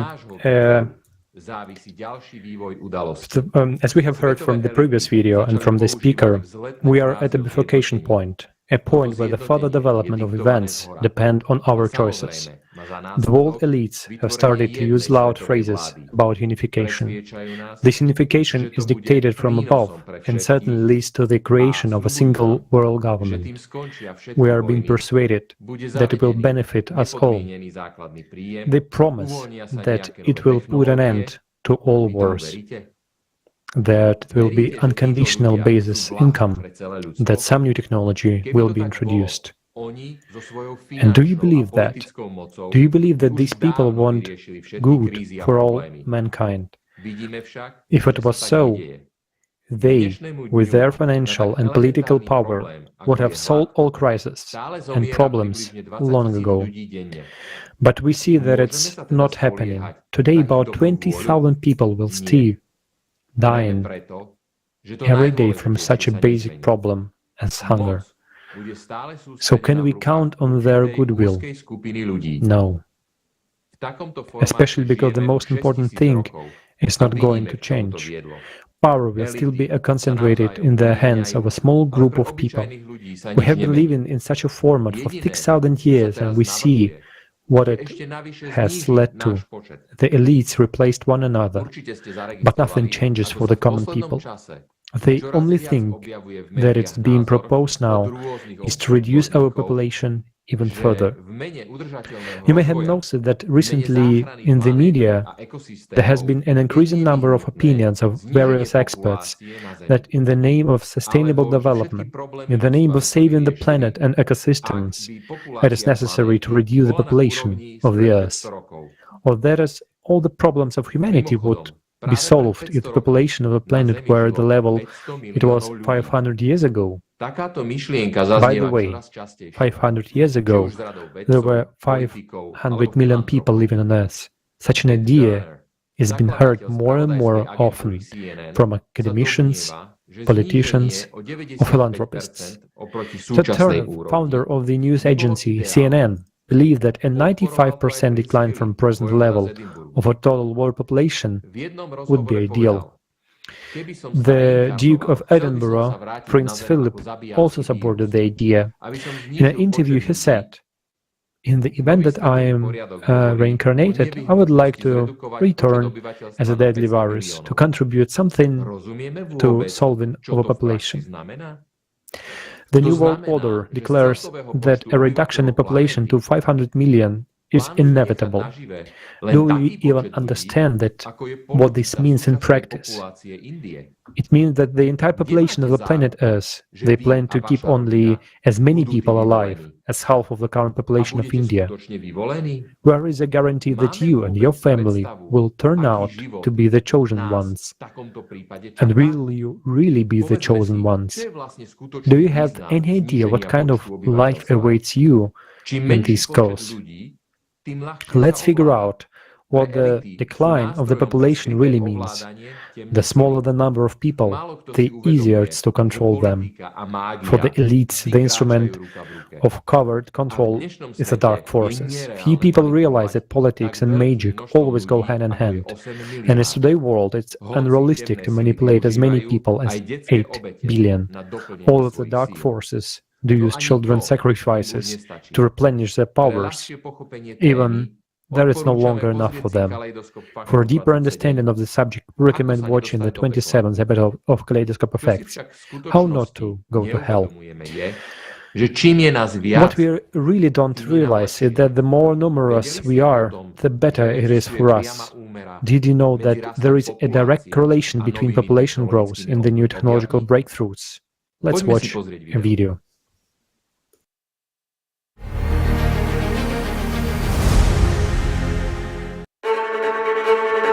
They say there are too many of us. They make epidemics, wars, famine to reduce the population of the earth. Why is the growth of the human population not profitable for the elite? What happens every time when the global population significantly increases? What benefit do we get when there are many of us? Let's look at how the increase of the Earth's population is related to the emergence of new technologies. With every new billion, there is a technological breakthrough, and a great amount of scientific discoveries emerge. There is a certain regularity. The closer we get to our time, the more we deepen our knowledge for both the micro and macrocosm. 1,000 years ago, there were 275 million of us. The field of observation of people was limited by their senses. At the end of the 16th century, when the Earth's population grew to 500 million, the microscope was invented, then the telescope was invented, and our field of observation and knowledge began to expand. From the middle of the 18th century, the population began to grow rapidly. The first industrial revolution took place. There was a mass transition from manual labor to machine one, a transition from agrarian economy to industrial production. The steam engine and steam locomotive were invented. Railroads, bridges, canals, and waterworks were built. The first balloon flight was done. At the end of the 19th century, there were 1.5 billion of us, which is when the second industrial revolution took place. New industries emerged. Electricity industry, chemical, oil and petrochemical industries, automobile production, the phonograph and microphone, incandescent lamp, telephone, telegraph, radio, and internal combustion engine were invented, and the first airplane flight took place. In 1891, Nikola Tesla began practical work on obtaining free energy from ether and designed a resonant transformer, Tesla transformer. 1900 is the year when quantum physics was born, and science began to be intensely held back. Why? First, the further development of etheric technologies would inevitably lead to the fact that free energy would become publicly available. Second, recognizing the presence of ether led to understanding of the more complex structure of the world, the multidimensionality of the universe, and its artificial origin. This, in turn, would be a scientific proof of the existence of the spiritual world. Such perspectives for development went against the plans of the elite. What then to make money on, and how to keep people under control? That's why the topic of ether was banned. The paid scientists appeared, who deliberately did not allow the progress of discoveries to happen, and science lost the opportunity for its further qualitative development. 1927. There are 2 billion of us. In the 30s, nuclear medicine, the radio telescope, the electron microscope, television, the air jet engine appeared. In the 40s, the nuclear bomb, the first computer, the microwave, the transistor, fiber optics, the hard drive appeared. In 1957, the first artificial Earth satellite was launched. 1960. There are 3 billion of us. In 1961, a human flew into space for the first time. Communication satellites, the optical disc, the orbiting telescope, the touchscreen, and the cell phone were invented at this stage. The laws of physics continue to work despite all efforts of the world elite to slow down the development of science. But they didn't rush to give many developments to people. Just imagine, the microprocessor was invented back in 1971, the touchscreen in 1972, the first cell phone in 1979, 1974. There are 4 billion of us. After that, GPS navigation, the personal computer, the laser disc player, the laptop, the artificial heart, the flash drive, and the internet appeared. Information and communication technologies were actively being developed to manipulate people.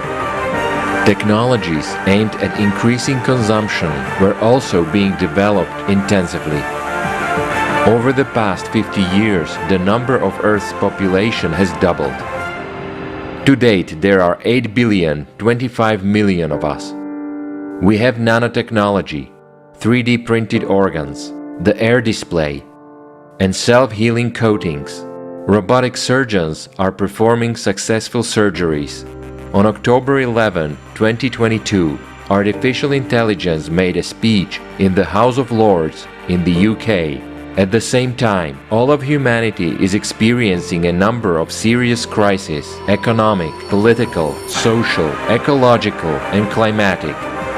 The ideologies of transhumanism offer their own way to solve these problems, as they believe the only one.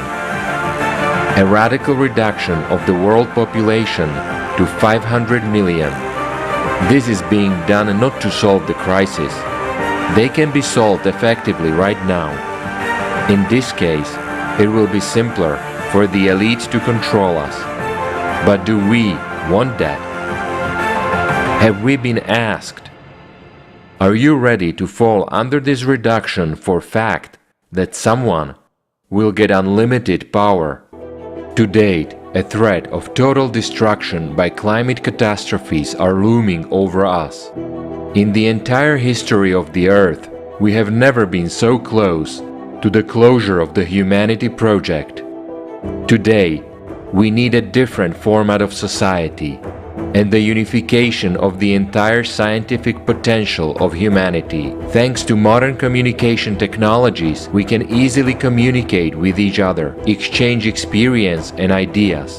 And we must use this opportunity. A platform for unification of the entire scientific potential already exists, but it can be fully realized only in the creative society.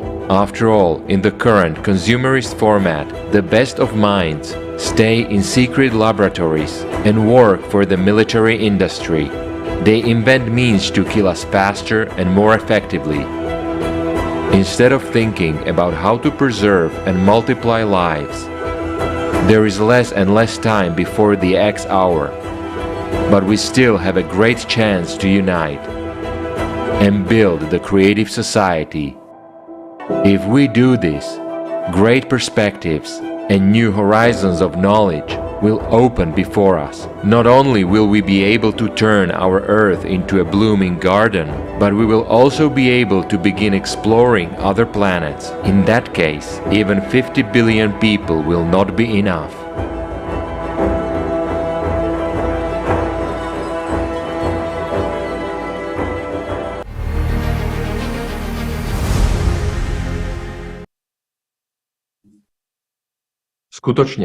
Indeed, unification within the creative society is diametrically opposed to the way the New World Order is already following today.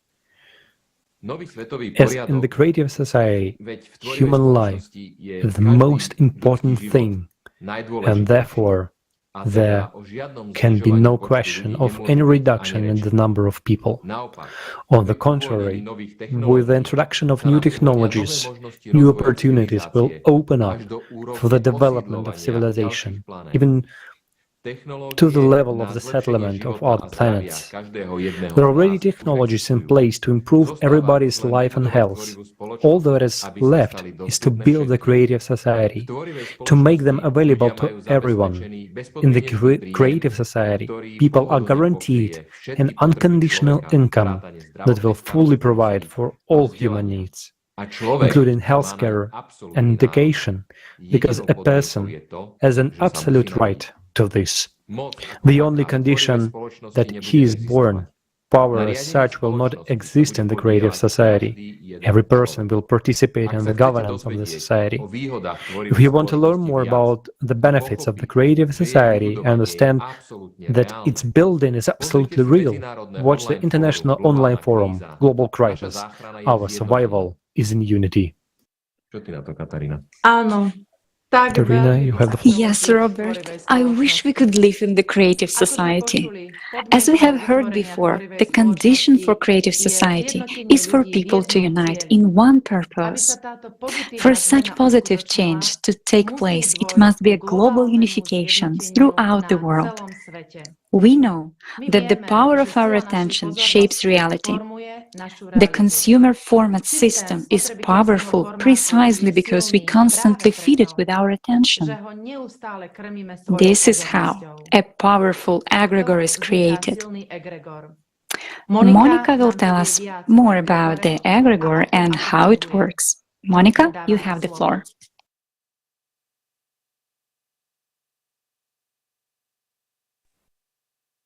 Děkuji, Kataríno. Každá skupina má svůj vlastní energetický informační prostor, který určitým způsobem působí na Thank you, Katarina. Every group has its own energy and information space that has a certain influence on people. That is why, and the same person may behave differently while being in different groups. These formations are called egregores. An egregore is an energy informational object in the eternal world connected with certain ideas, desires, and aspirations of people. To understand how it is formed, let us consider what human consciousness is. Consciousness is a field structure that is outside of human body and has a wave nature.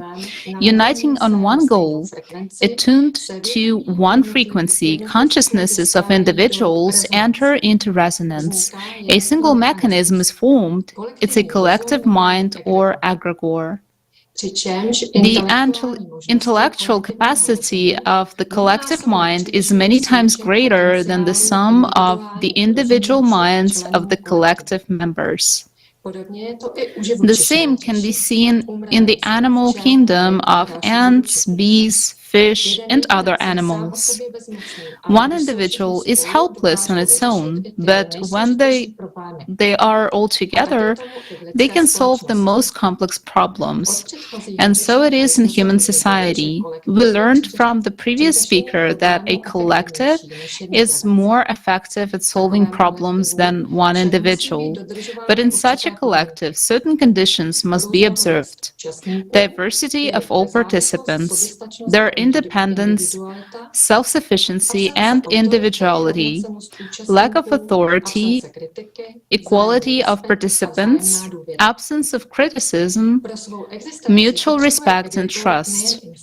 An egregore needs to not only information, but also energy to exist.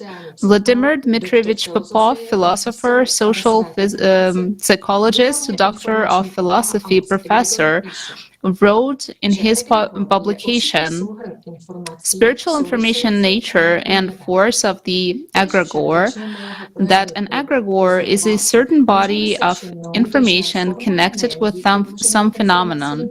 But when you start observing this manifestation, You may note that it is formed not only due to embedded information, but also with a help of energy. This energy, due to which the egregore exists, is the human attention, the most valuable currency in the universe. In the video with participation of Igor Mikhailovich Danilov, Truth and Teas, it was said that we have the power of attention, the power which forms the information. Information, in turn, forms what we call energy, and energy forms matter. The more people pay attention to a certain egregore, the faster it forms, and the longer time people give their resource attention, the more stable the egregore is. And when a critical mass is reached, the egregore, once it has gained enough strength and power, begins to give the energy and information and draw in new people. But it always receives more energy than it gives out. These are many egregores. There are many egregores, but they can be divided into two main groups by ideas. These ideas are either destructive or creative in nature. Let us remind that a human has a dual nature, the spiritual component and the animal component, and the right to choose which of them to develop. And only a person decides whom to serve, the force of good or the forces of evil. This choice determines the egregore that is formed, a creative egregore that serves all humanity, or destructive, consumerist, which uses a person in its own interests. Unfortunately, to date, an egregore of consumerist format of society has gained strength. In this format, we're always lacking something, a place in public transport, a better partner, or territory. This leads to conflicts and constant wars. The deep wisdom is that no one side wins a war, but there are always those who are behind the formation of these destructive processes, gaining financial and mental energetic benefits. Over the last 6,000 years of conflicts and wars, people have led off the egregore to the consumerist format of society with their energy so much that it is now dominant and leads humanity to self-destruction. But the people themselves can form another egregore, a creative egregore, where all the acute problems will be solved in the shortest time possible. Not a single event in the world happens by chance. Behind every action, there is one of the forces, good or evil. The real laws of this world are immutable, especially when it comes to people's right to choose. The forces of evil and good can only offer people certain ideas. What idea will be chosen by people themselves, that will be implemented. The importance of people's choice is concealed from them, but one should understand that everything starts with a human and his choice.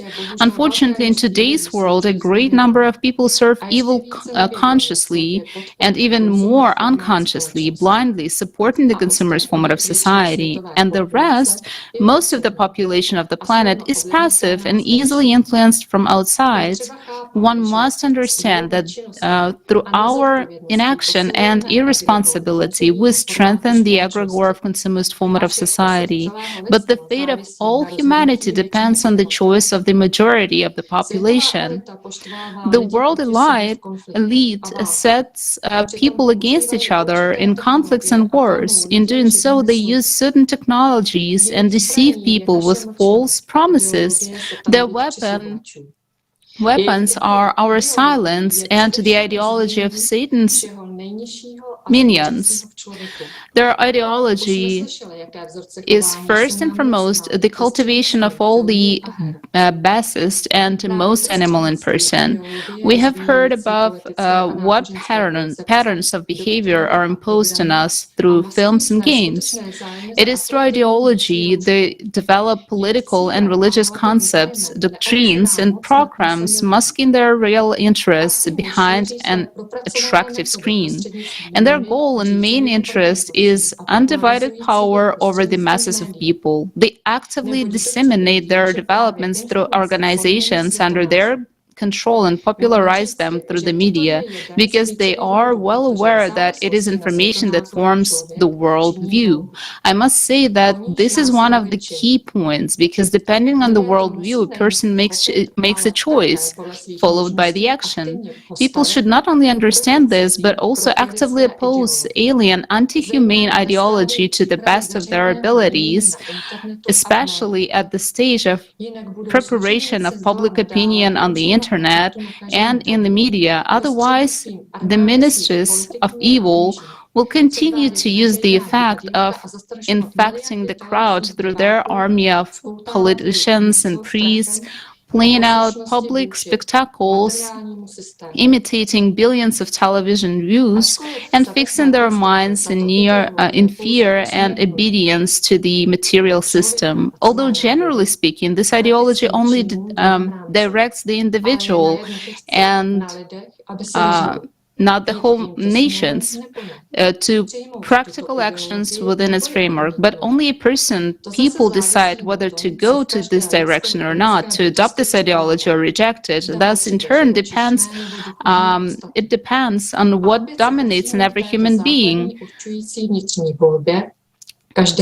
The needs of the animal beginning, the animal force, or the needs of the spiritual beginning.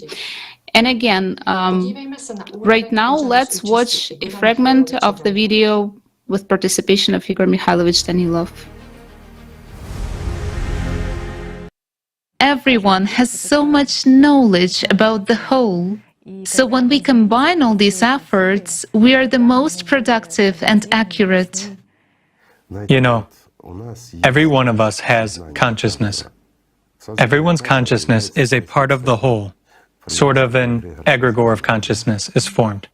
No matter what we call it, it is strong, it is smart, it can forecast something, and so on. But each of us also has a personality. If we compare, let's call it simply, the egregore of consciousness and the egregore of personality, meaning what personality originates from. And if we unite at the level of personality, at the level of free people, really spiritually free people, then these field structures, let's simply call them so for understanding, the egregore of consciousness and the egregore of personality, it's impossible to compare them. Why? Because the egregore of personality will be infinite and eternal. As for the egregore of consciousness, we won't even find it in this infinity. It is nearly nothing. So, if we, as humanity as a whole, unite precisely on spiritual aspects, guys, I'm not saying on religious aspects, I'm saying on spiritual ones, and the difference is huge. No offense to religions. It's true. Then our capabilities will be boundless. Really boundless. Why? Because spiritual aspects are all human values. That's what all the prophets who came here spoke about.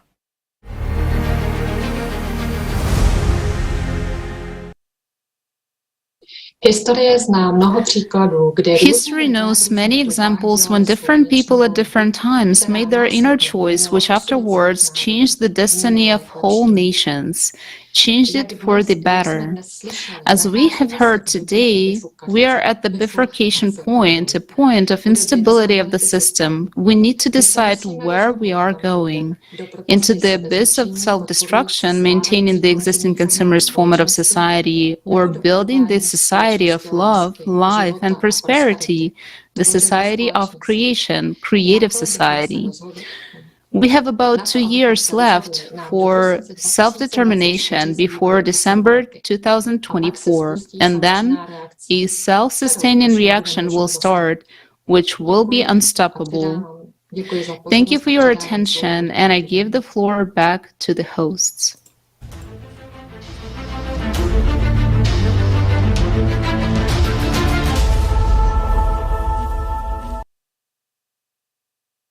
Ďakujeme, Monika. Thank you, Monica.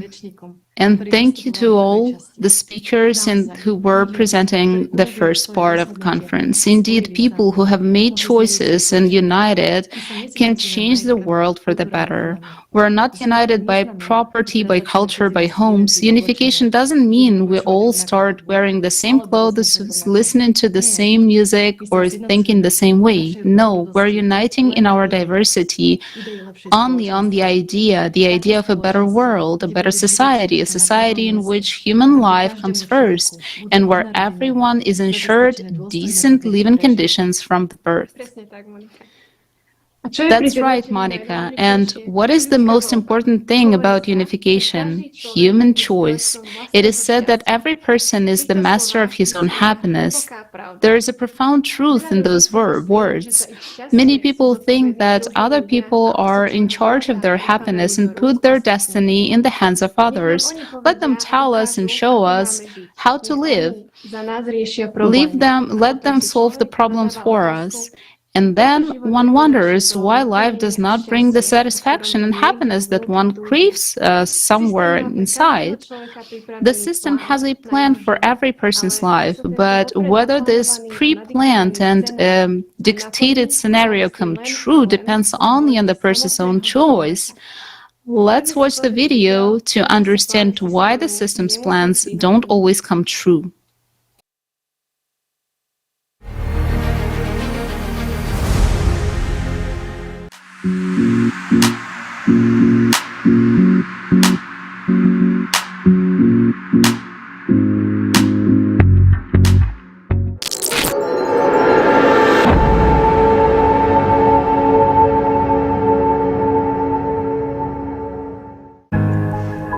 The world is widely aware of the prophecies of Nostradamus as well as the predictions of Edgar Cayce, Wolf Messing, Vanga and others. Have you ever wondered why their prophecies concerning global events, concerning the destiny of all humankind, either do not come true or develop according to a different scenario? Let's take a look at the facts. For the year 2021, Nostradamus predicted for humankind famine, wars, pestilence, the collision of the Earth with an asteroid, and the sinking of entire continents into the ocean depth.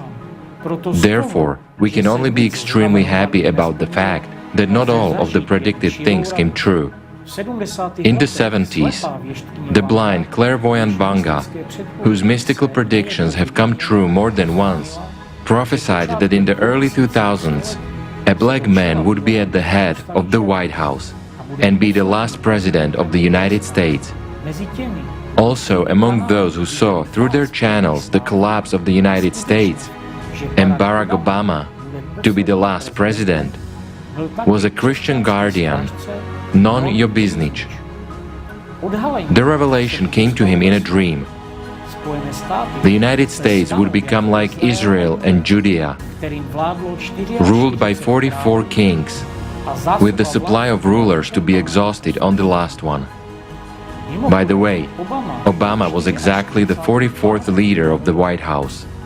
Once again, the prophecy did not come true. What prevents prophecies from coming true? In order to understand this, let's move from the global to the particular, to a person's destiny. A huge number of people want to know what their future is, but what is it that attracts people to this search? Why do they pay so much attention to what they don't know? In an effort to shape a better tomorrow, people turn to magicians to solve their problem or to discover and change their destiny. But what is destiny? Destiny is all events and circumstances that are predetermined and primarily affect the existence of a person, people, the predetermination of events and actions. Doom, destiny, lot, the higher power, which can be thought of as nature or deity. Can a person change his destiny? What do magicians say about it?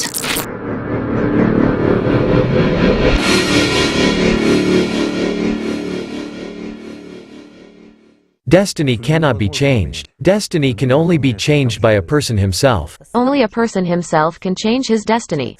A person himself can change his attitude toward something. In other words, everything is in our heads. We, as conductors and carriers of energy and the ability to see what's next, we have no right to influence a person's destiny. We only have the right to suggest a direction where to go. We have the right to point out certain moments in life, but we have no right to decide for a person how he should live and what he should do. Our life depends on our way of thinking. And destiny, what is destiny? It's the judgment of God. It means that each one of us has a retribution for one's own deeds. Hence, depending on what you do and how you act, you get a corresponding result. Yes, well, that's the way it works. So it's kind of multivariate. When reading fortune, I always try to give up my own opinion and see what if I am a husband, what if I am a wife, what if I am a lover, what if I am a lover of a lover, so the person can see the whole picture, and then he can program himself for any future. What are probability destiny lines? Our whole life lies in probability lines. Imagine you're driving a car. You're driving along a road that splits into several lines. If you go straight ahead, you will arrive at, let's say, the ATB supermarket. If you turn right, you will arrive at a kindergarten. If you turn left, you will arrive at the airport. And depending on what decision you make at the road fork when you have to turn onto one of the roads, your future changes accordingly. Meaning, the options for the future exist. They are already prescribed by the universe in the canvas of your destiny. But it is your decision which of the options you want to implement in your life. And your, shall we say, tomorrow depends on your decision today. The stars change every 20 years, they change every year and every month, but global change happens every 20 years. The previous change was in 2004, the next one will be in 2024, the beginning of 2024, in February 2024. Now we are at the end of an era.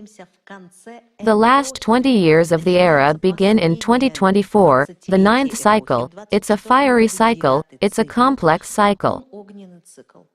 And only after 2044 will there come the good 20 years of the white cycle again, a new era, a new age. And if there are no serious changes before 2024, then further we are expecting some difficulties.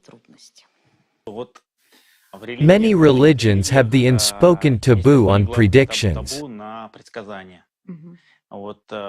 How do you feel and what do you think about it?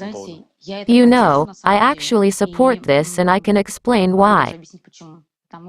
Because when we predict, we kind of give a version of destiny to a person, and for that moment we take away from him the trials that may have been destined for him. Since 2012, all people have become shamans. Now everyone hears something, sees something, feels something, predicts and foretells something. The only problem is that there are no methods of recognizing and understanding what the gods are telling us, what signs they are giving us, and how to live with it, how to understand and deal with it.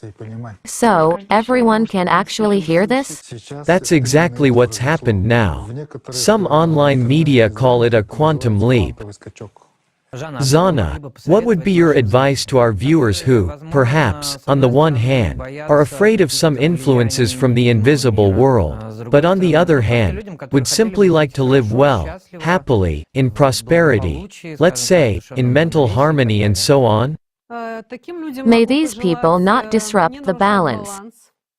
If you want people to do you good, don't make shit yourself, because as a rule, there is no boomerang, there is balance.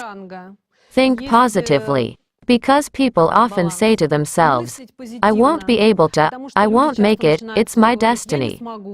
No, you have to think positively, you have to attract good things in your life with your intention, raise your vibration, do sports, go to nature more often, that is, improve your life in every possible way. Do not live like this, like Groundhog Day, come home from work, have a meal, hang out somewhere at the weekend and go back to work. Develop, read, educate yourself, develop spiritually, maintain your physical shell, meaning all of this taken together. I can advise people to just take care of themselves, of their life, and bring only the best into it.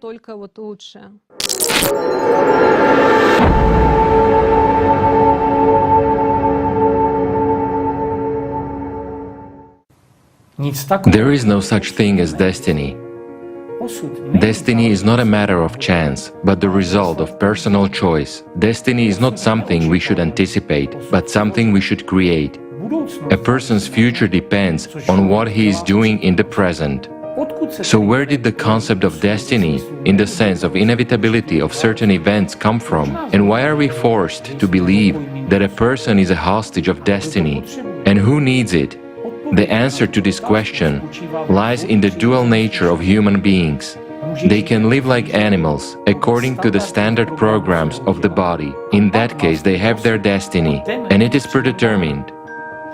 But if a person develops his divine essence, then he goes beyond the programs of his animal nature and forms his future himself.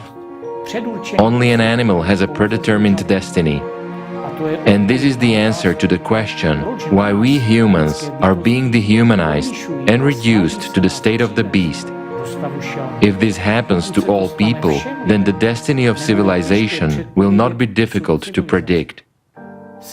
The world elite, seeking to make controllable animals out of us people, imposes on us mass consciousness, the notion of destiny, a certain doom, and the fact that people will not be able to change anything.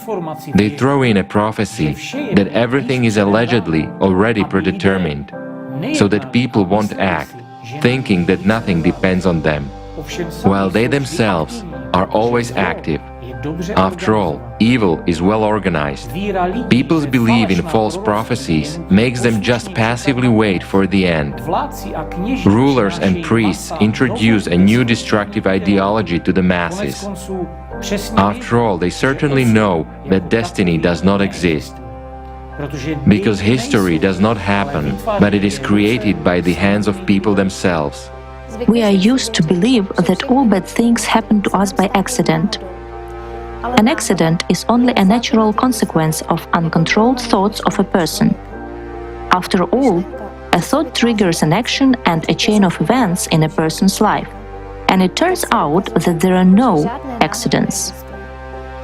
An accident is a lie that distorts our reality. When we attribute everything to an accident, we remove responsibility from ourselves. An accident, a coincidence. These words immobilize a person. They should actually be removed from the vocabulary. Because our future is in our hands. And if people want, they can write history themselves. Because history does not happen, it is made by human hands. Most people, in an effort to create a better future, do not live now, but they live on the hope for tomorrow. And tomorrow is like a horizon. Will it ever be? It will never be, because tomorrow you will be waiting for tomorrow. And so it goes on to infinity, until you become a subpersonality and realize that you should have lived now. A demon can't give life now, it just can't. He creates this horizon. When you reach the horizon, there is a beautiful future waiting for you. You will be what you want, and you will have everything you want. But instead of actually becoming happy and living, people hope that someday it will happen. So, who and how forms our future? For 6,000 years, the concept of an angry God, the priests as conductors of God's will, and the rulers who are allegedly the smartest and decide everything has been formed. A society has been formed to which a miserable handout in the form of bread and circus was imposed, nurturing ignorance and indifference, inaction and doubt. When there is no confidence in your own abilities, you try to look into your future and find answers there. So why do the prophecies on the negative scenario for all humankind not always come true? Because people who have gone beyond the programs of their animal nature do not sit idly by but are active, and the result of their work positively affect the destiny of all humankind. After all, history doesn't happen, it is created by people themselves.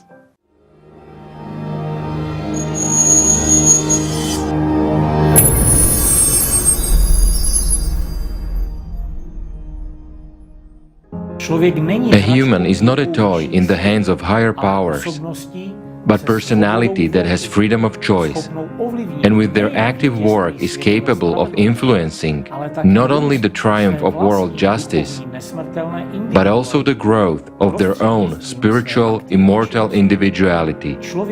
A person has attention, the most valuable currency in the universe. It is important for people to remember that attention is the key element in their everyday life. Whatever a person pays and gives attention to in his life, to what thoughts, preferences and desires, is what he receives. We know from history that Hitler practiced magic and also used the prophecies of his magicians. During World War II, he often visualized certain military situations. It should be noted that Hitler had no military education, and the generals did not take him seriously until a certain point. Until his military ideas began to suddenly succeed and his prophecies began to come true. One of Hitler's predictors was Erich Hanussen, who was close to Hitler. In 1932, he predicted the Reichstag fire and Hitler's upcoming victory in the elections. He promised, if Hanussen's prophecies came true, to make him dean of the occult university. Having become the Chancellor of the Reich in 1933, Hitler didn't forget his promise. In February that year, the occult palace opened in Berlin, with a bronze statue of Hanussen installed in its center. Meanwhile, there is a theory that Hanussen was executed because he had predicted to Hitler that he would end up badly. Another Hitler's predictor was Sergei Vronsky. After graduating, he entered the service of Hess and took the post of a personal astrologer. Hess had virtually no secrets from Vronsky and consulted him about decision-making and planning. However, Sergei was already a Soviet intelligence officer at that time. When he became aware of the Barbarossa plan, the astrologer tried to warn the Soviet government of the impending war. Unfortunately, he wasn't heard. Wolf Messing. When Hitler learned that the psychic had predicted his death in case of the war with the USSR, he promised a reward of 200,000 marks for the capture of the psychic. Messing was eventually arrested but wasn't delivered to Hitler in time.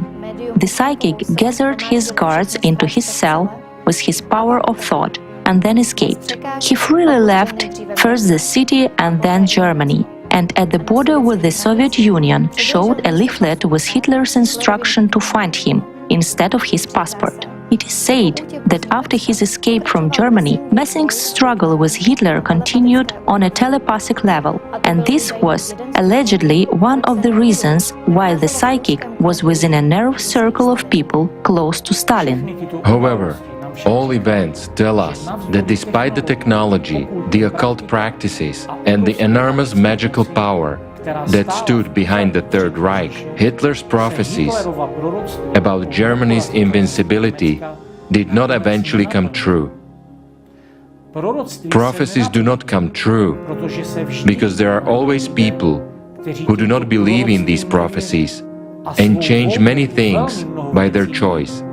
The desire of people united in one goal to change their future ruins all the negative scenarios, plans, and prophecies of the dark forces.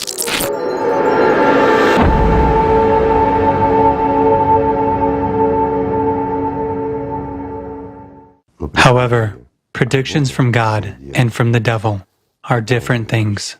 It is one thing when God helps, but he sends prophets for this purpose, who give true prophecies. And it's another thing when Shaitan prompts, he talks about his plans, and those plans begin to come true. Yet Shaitan's plans come true only when people are subordinate to him. If a person gains life and becomes spiritually free, Shaitan loses power over him, and the person becomes responsible for his own choice and for his own life, because the concept of destiny is a written scenario from Shaitan. Whereas when a person really becomes a spiritually free, God-loving being, and his goal, the goal of his entire life, is to come to the spiritual world, then the power of Shaitan over him disappears. The person only prevents Shaitan from carrying out his plans, because such a person breaks not only Shaitan's plans regarding himself, but also regarding those who are close to him and who hear him. Why? Because by telling the truth, the person makes other people free as well, and everything changes. Shaitan is forced to remake and rearrange this network of his anew, excluding people who are already invisible to him.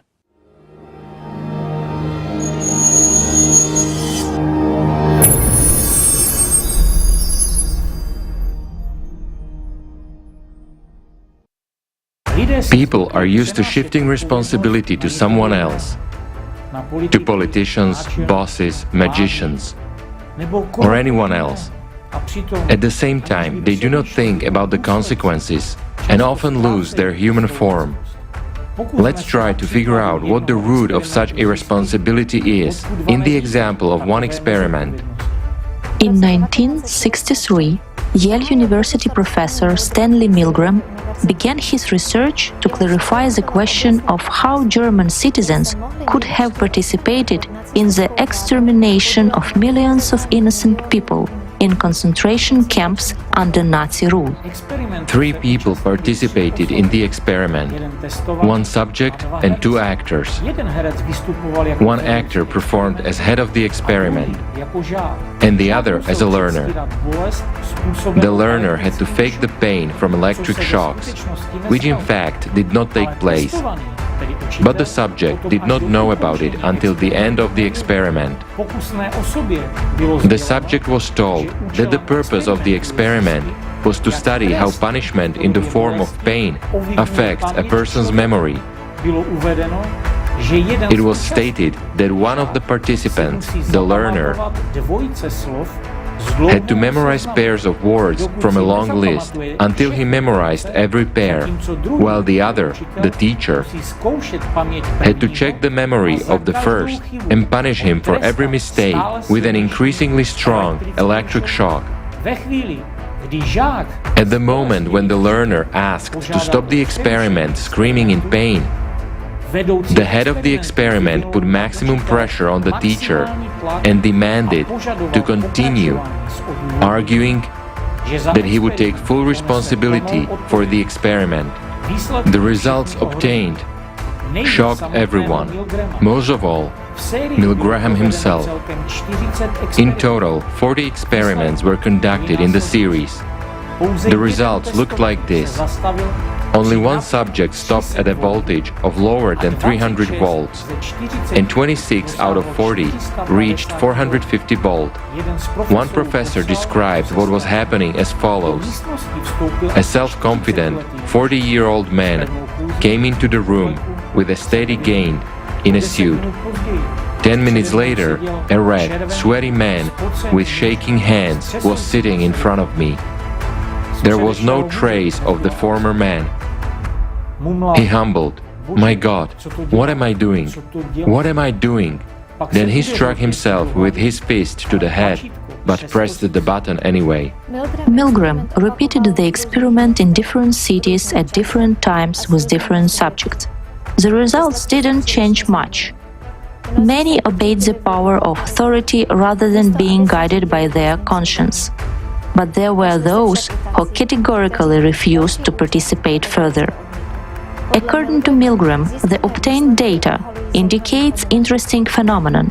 This research has shown the extreme willingness of adults to go to almost any length on the command of an authority. This experiment was conducted 50 years later.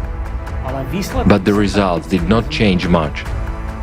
The ability of the government to obtain obedience from ordinary citizens becomes clear now.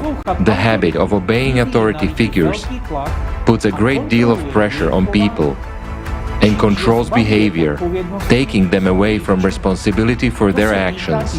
This can also include the nature of learned helplessness syndrome.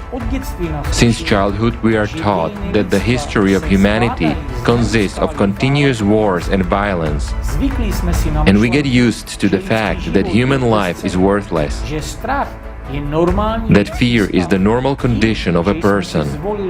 By choosing helplessness, we have built a society filled with fear today. But is it okay to live in fear? What is the point of such existence? Fear and helplessness mean inaction. Less than 1% of the people dictate slave conditions of existence for the other 99%. We are puppets in the hands of the puppeteers. Isn't it similar to the story when a little boy leads a big elephant by the rope? Let's look at ourselves from the side.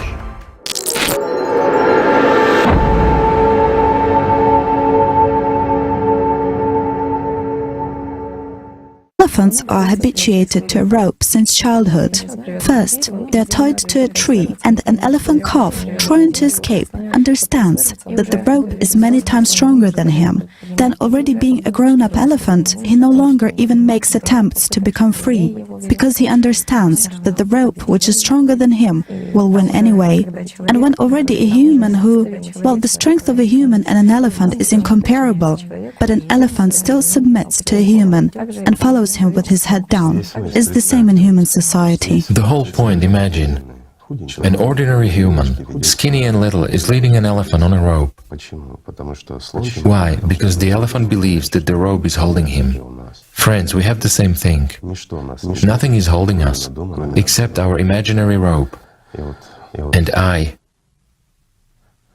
would simply like to say, friends, let us stop being stupid elephants, and let's become humans.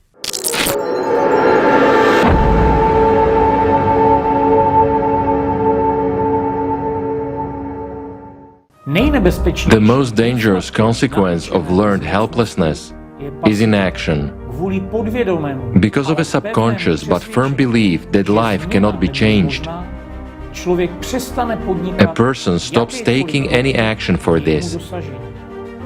And he does not use and sometimes does not notice the opportunities available to him to do so. And let's honestly figure out, what are we helpless in? Are we helpless to be kind? Are we helpless to be sincere and open? Are we helpless to love? Or are we helpless not to support evil and violence in our society? If we want to be free and happy, we must act. We make a choice. With every action we take, by choosing good and love, we fill this world with joy, and we become happier ourselves.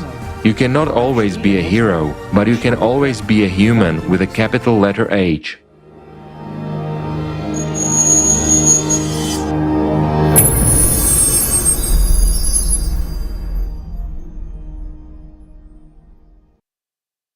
There are examples when, in the most inhuman as it may seem conditions, people have shown the highest degree of humanness. After more than 70 years, the history of the Second World War has revealed more and more facts of human sufferings and dignified behavior. Among them is the forgotten heroic deed of Uzbek soldiers in the Netherlands, far from their homeland. This story took place in 1941. When Soviet troops were suffering huge losses in the encirclement cauldrons. Many were taken prisoners. Soldiers were sent to concentration camps across Europe. One of them, called Amersfoort, was situated in the Netherlands. 101 Soviet soldiers were brought there in wagons for carrying cattle. One of the Dutch prisoners in this camp wrote in his diary, that they were completely different from the Russians, short, with dark skin, and a different set of eyes. Unlike the other prisoners, this group was placed not in barracks, but in an open-air barbed wire enclosure. The prisoners were clearly being prepared for something. They were given virtually no food, forced to do the hardest work, and then beaten. Later, a film crew arrived at the camp. The selected German soldiers lined the perimeter of the enclosure, all well-dressed, tall, fair-haired. Just a perfect contrast to the swarthy, stunned and humiliated prisoners. A car drove up, and the Germans opened the boot. There was fresh bread in it, and a German officer deftly, with a beautiful gesture, threw for the camera one of the loaves into the center of the enclosure. The Germans had planned to film a mass fight between prisoners over bread, to show in a propaganda movie how the Soviet subhumans were fighting over food and the Aryans were restoring order. But the film was never to be made. After the bread landed in the mud of the enclosure, no crowd rushed to it. In the deadly silence, one of the prisoners walked up to the bread, took it in his hands, put it to his forehead and walked over to the others. The Uzbeks were sitting in a circle, cross-legged, according to their custom. The oldest of the prisoners received the bread, broke off a small piece and gave it to the youngest. Then broke off another piece and another. He took the last piece for himself. The Uzbeks slowly ate that bread, said a prayer, and rose from the ground. They were specifically selected so that the prisoners would look nothing like the Germans. They tried to torture them to the bestial state, so that they would put up a brawl for food on camera. As a result, it turned out that even in the most hopeless situation, they remained humans. And there are many such examples of humanness. Humanness. It is humanness that forms the future of happy people. One school principal sent a letter to every teacher he employed. Dear teacher, I've survived a concentration camp. My eyes saw things that no man should ever see. I saw how educated engineers were building gas chambers. I saw how qualified doctors poisoned children, how trained nurses killed babies, how graduates of higher educational institutions shoot and burned children and women. Therefore, I do not trust education. I'm asking you, help your pupils become humans. Your efforts should never lead to the creation of scientists' monsters, trained psychopaths, educated Eichmanns. Reading, writing and mathematics are only important when they help our children to become more human.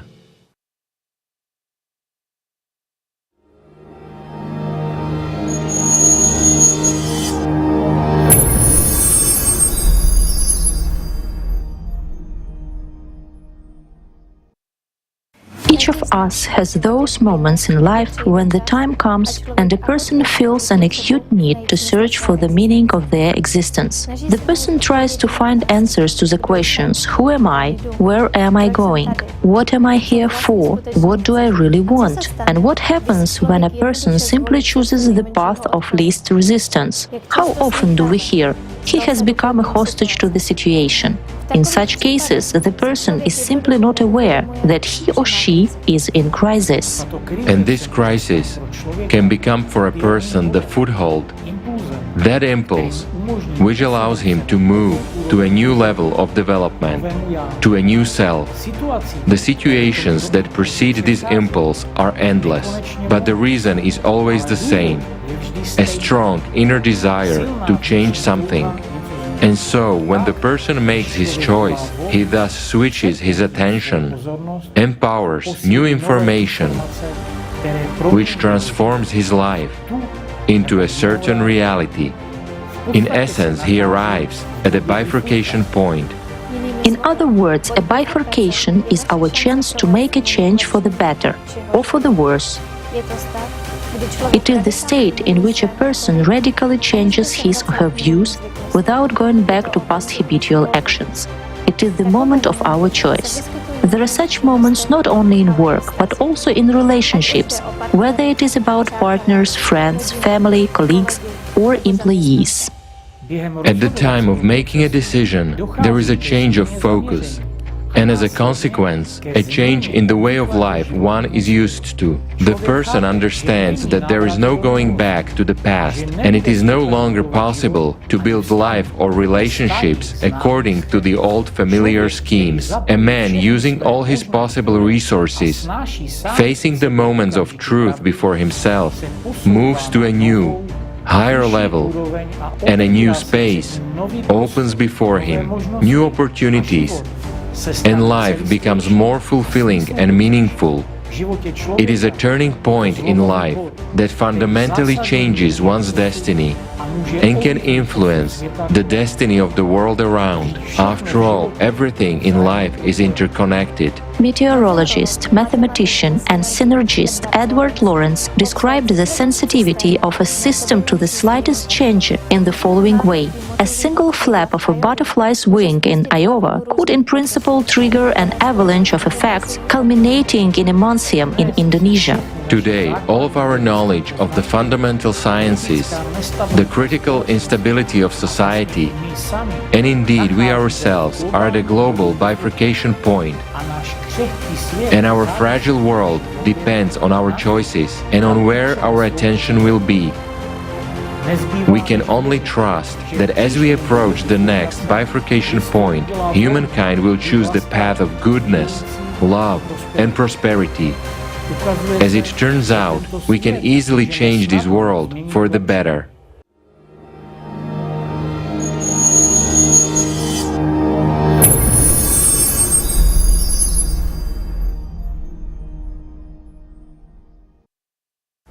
Dushan, what prevents us from understanding this? What is the biggest deception? It's not that simple. Why? No, I mean that's the biggest deception. It's not that simple. And that's the lie that gets repeated over and over. And what's not so simple? Everything. Absolutely everything. Everyone wants you to give up. They say, it's not that simple. So what's the truth? Everything is simple. If they say you can't do something, do it. And that's it. And you'll realize that it's very simple. And it has always been.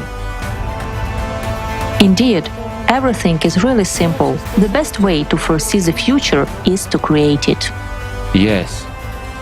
If you want to foresee the future, create it.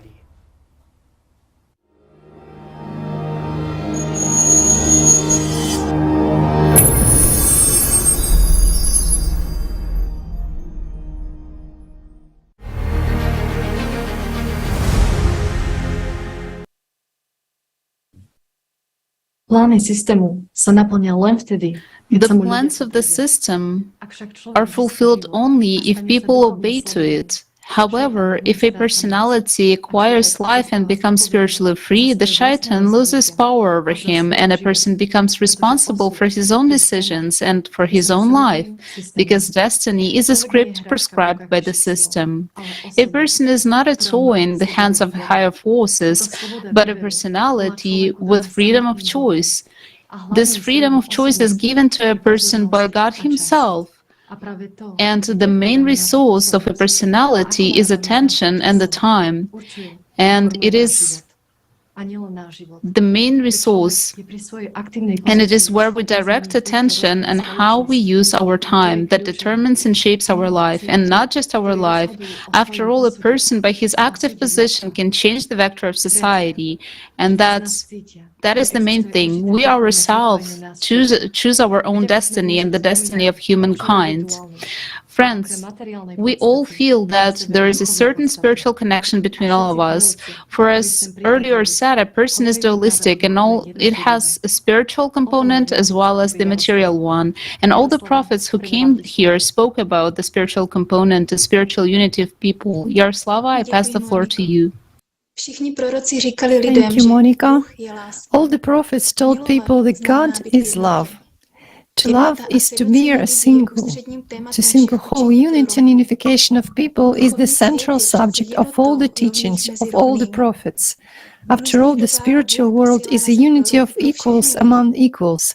At different times, God sends prophets to the earth for all people. Notice, friends, not for some group of people, country or nation, but for everyone. And the knowledge which the prophet brought is the only truth for the entire humanity. The essence of the truth is that a human is a spirit, and that we have come here from one home, the world of spirit, the spiritual world. When people came into the world of matter, they forgot who they are and why they came here. The prophets coming into this world gave people knowledge on how they could return to their true home. They helped people in their spiritual development. The spiritual world is one and united, and everyone who came from it is one in their spiritual essence. This may be compared to the way how different vessels are filled with water from the same source. In the same way, we humans are different outwardly, but we are the same in our spiritual essence. That's why the prophets spoke about the importance of believers, of their unity. Because just as in the spiritual world everything is one, so is here. There must be unity between those who sincerely go to God. I suggest that we watch the quotes about unity from various religions.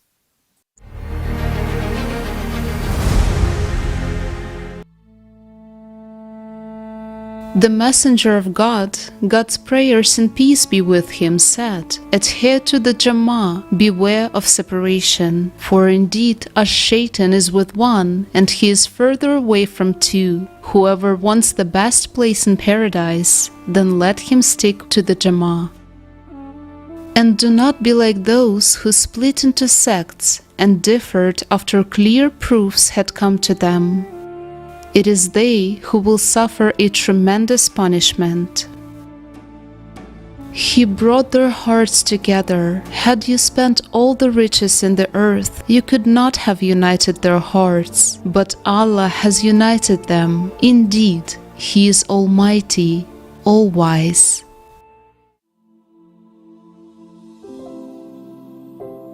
Beloved, let us love one another, for love is of God, and everyone who loves is born of God and knows God. He who does not love does not know God, for God is love. Now I plead with you, brethren, by the name of our Lord Jesus Christ, that you all speak the same thing, and that there be no divisions among you, but that you be perfectly joined together in the same mind and in the same judgment. By being like-minded, having the same love, being one in spirit and of one mind.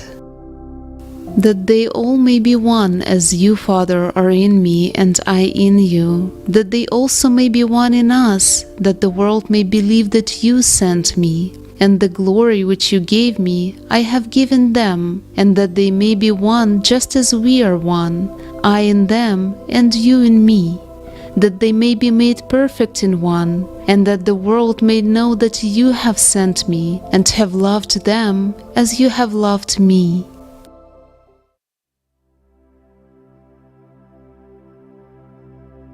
May all beings be happy and safe, may they have happy minds. Let him not deceive another, nor despise anyone anywhere. In anger or ill will let him not wish another ill. Just as a mother would protect her only child with her life, even so, let one cultivate a boundless love towards all beings.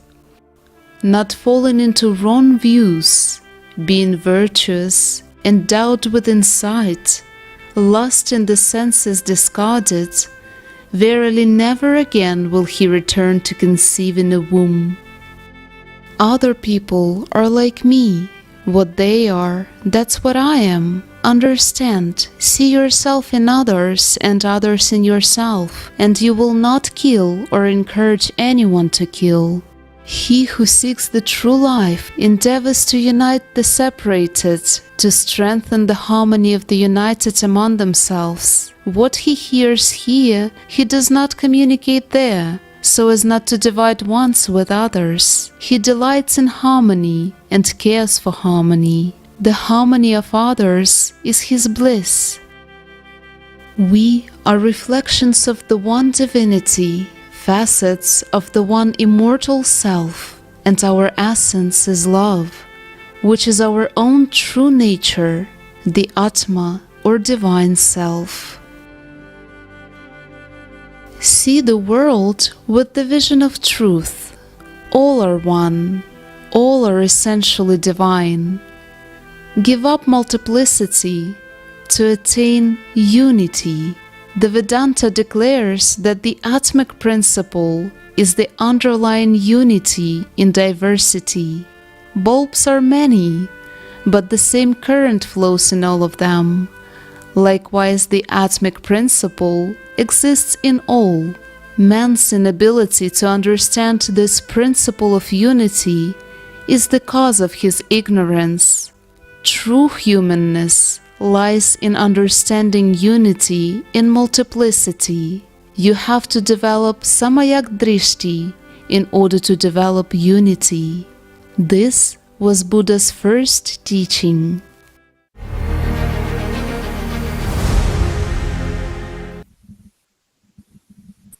The truth is one. While all the differences are rituals that people formed when their religions were developed, and the actual division of people to assert the power of the priests. Jesus Christ said, God is alive. The Prophet Muhammad, peace be upon him, said, Allah is the living one. And they said that people should serve only God, Allah, and no one else. And in this we are all united. What is Islam? Love, in the literal sense of the word. It's the right sense of it. And what is love? Love is unity. And did the Prophet, peace be upon him, have a division? No. The last prophet had an understanding and taught all his disciples that a Muslim is the one who believes in one God. Just as Christians called Muslims as well. In Islam, the call of Muslims to unity is not some recommendation or advice to a Muslim, but it's the duty of every Muslim to strive towards Muslim unity. All the prophets spoke of unity. But what do we people choose? Let's watch an excerpt from the videos The Circle of Life with Igor Mikhailovich Danilov.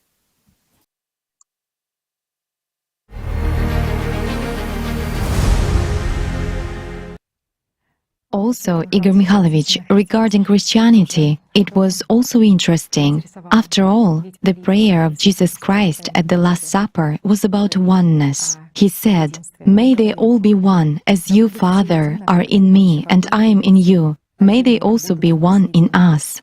It is that very understanding of what both Buddha in his sermon and Jesus said, that they would wish this oneness of believers, oneness in the Spirit, oneness in God. And I have a question. Why do believers not hear them? These religions have existed for thousands of years, the ones you've just mentioned. So where is our oneness? Have they succeeded? If we live in such times, and who is to blame? Is it their fault? If they laid down their lives, earthly lives, what's the difference? It is clear that they are living, and nothing will happen to them. But what they went through here as human beings, and the fact that they spent all this time convincing people to change, the fact that they brought the knowledge here and were conveying it to people their entire lives as long as they were present here, and they were heard and listened to. But then what? What was the choice? Separation and domination in front of one another, yes. Isn't that so? People are divided everywhere around. Hatred, envy, and a desire for dominance. Let's take a small cell, a family. Isn't it the same in society and everywhere around? For how much longer can we tolerate this? If it remains this way, further there will be nothing. We must change something.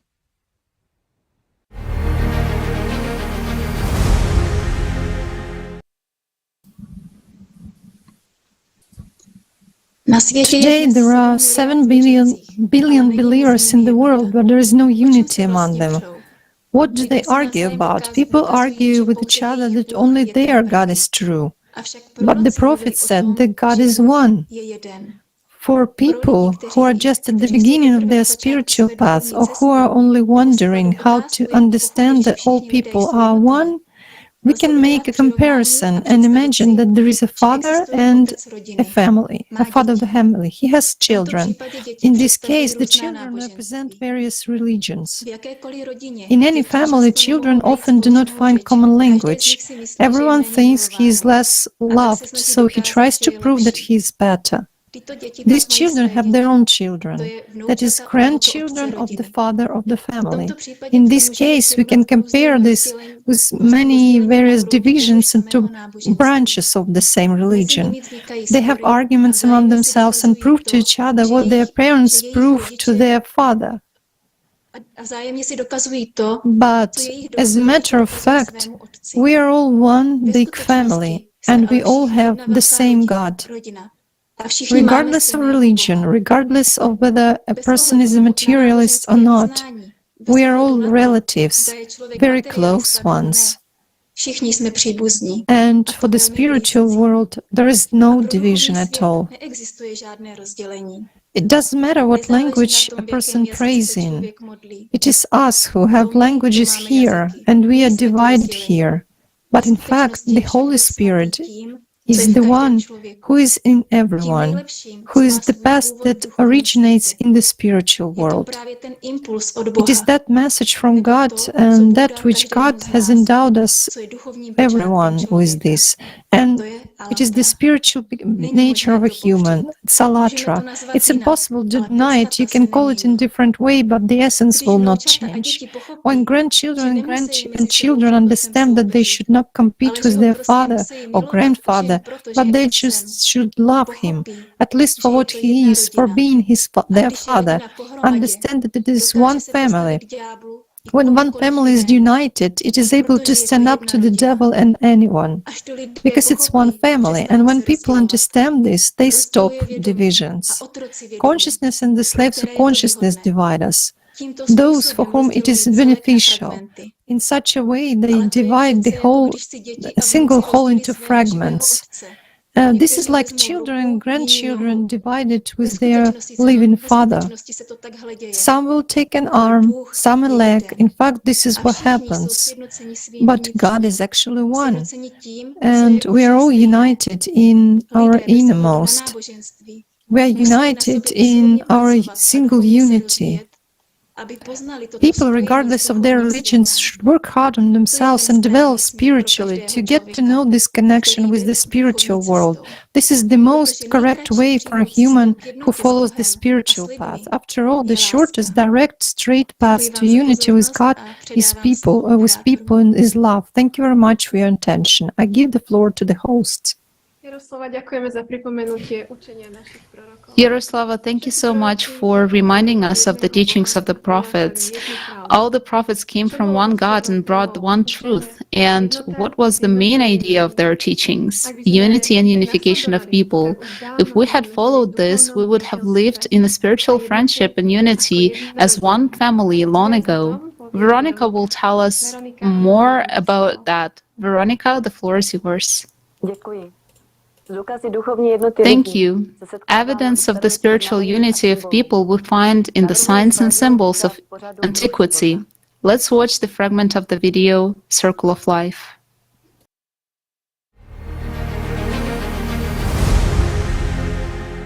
It seems to me that it's much more important when people communicate in a common language the language of love, the true language. How can you not see and not feel it? You can.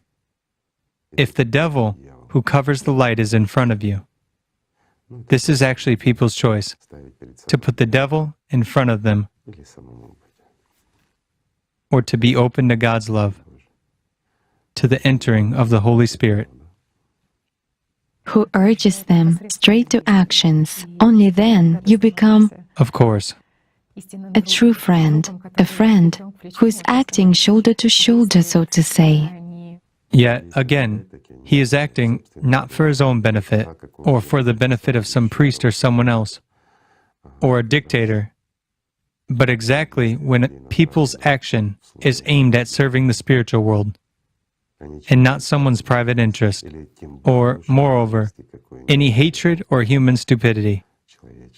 Isn't that so? As well as egoism, pridefulness, or something else.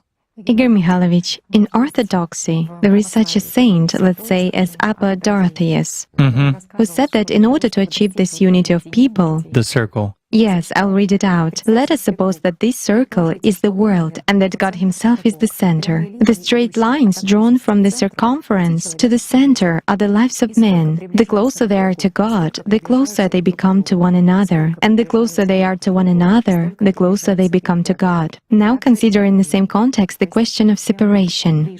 So the closer people approach God, the closer they become to each other indeed. Well, let's say this is banal geometry, and he is absolutely right here. But do you know what the trouble is?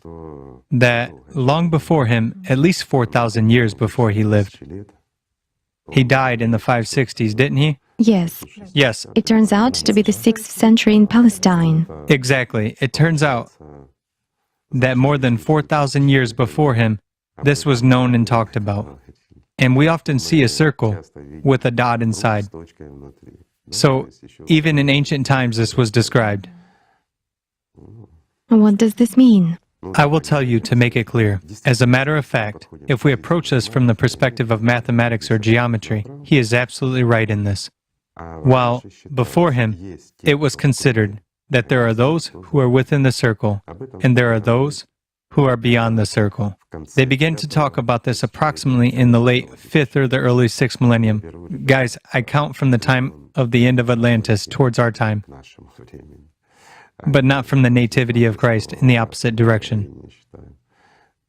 At that time, let's say, there was already a transition from the ideal society to the creative society, which later on, almost in 1,000 years, already passed into a consumerist format in the times of the activity of Sumerians. That's when this explanation appeared. Why? Because people from beyond the circle emerged. Thus, a process of vacillation slightly began, which this fading had been developing for thousands of years, until it completely came to naught.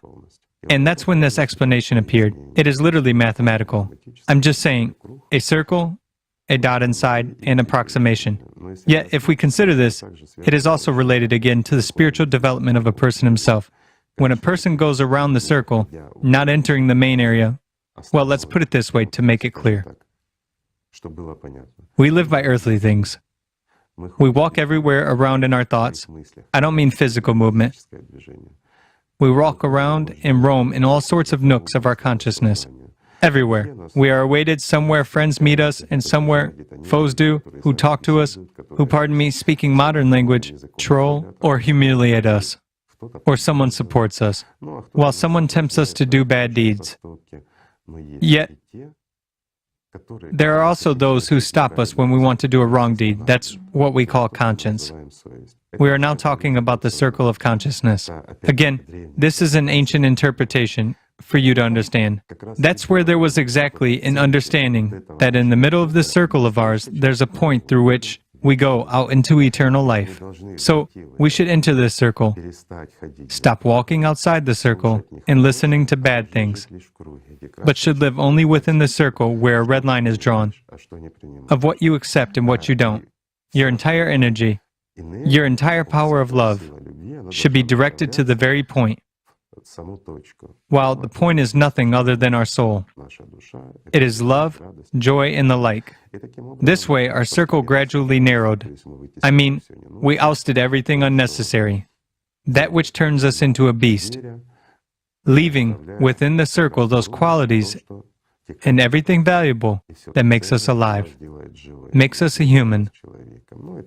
Well, this is one of such methods which enables one to understand how to follow the spiritual path properly. This is what concerned the lesser, but there was the greater. The concept of the greater applied to the entire humanity. There are those who are beyond the circle. There are people who are undecided, or let's say, people who consider themselves atheists, or even consider themselves believers, but they are far from God's love. While there are those who enter the circle of God's love, who contact it somehow, well, more or less, but they already feel, there's already some response from them. They are already in a certain resonance with each other. This forms a full circle. Well, for example, our table is round, and there's a red line. Beyond this red line, there live all non-believers, those who don't love God. While here, all of us enter, everyone who loves God. And we gradually approach, depending on how much we serve the spiritual world, how much we love, how big our devotion is, we are closer and closer to the center, to the spiritual world itself. Thus, the closer we are. And here, our connection is formed. After all, just imagine the distance. We are here and here, right? Right. We are far. But when we are close, look what the distance is. No matter how we take it, we are closer, we feel each other better. We become a single organism as we approach God Himself. We become His part. Well, there used to be such an interpretation as well. Yet, the whole point is exactly that the more personal effort we invest, the closer we become to God. The more we feel, and the better we feel each other.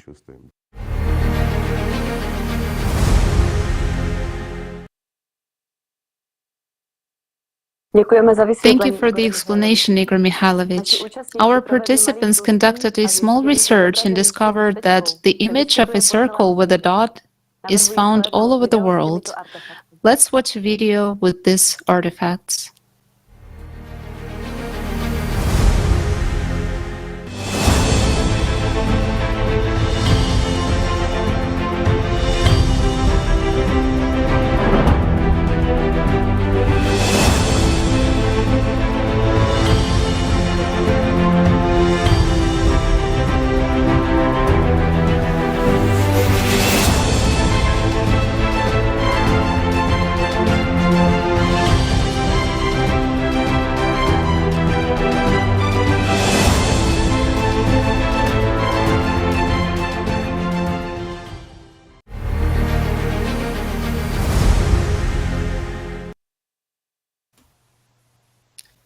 As we can see, people on all continents possessed the primordial knowledge. They knew the necessity and importance of their spiritual development.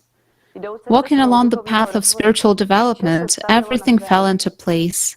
The understanding of the simplicity of the path came, the essence of which is to be constantly in contact with the spiritual world through one's own deepest feelings. When every person directs his attention to God, he is always in touch with Him, and in touch with those who also put their attention into the love of God. All are striving towards the one, and all are united by love for God. Everyone is in the same circle of love.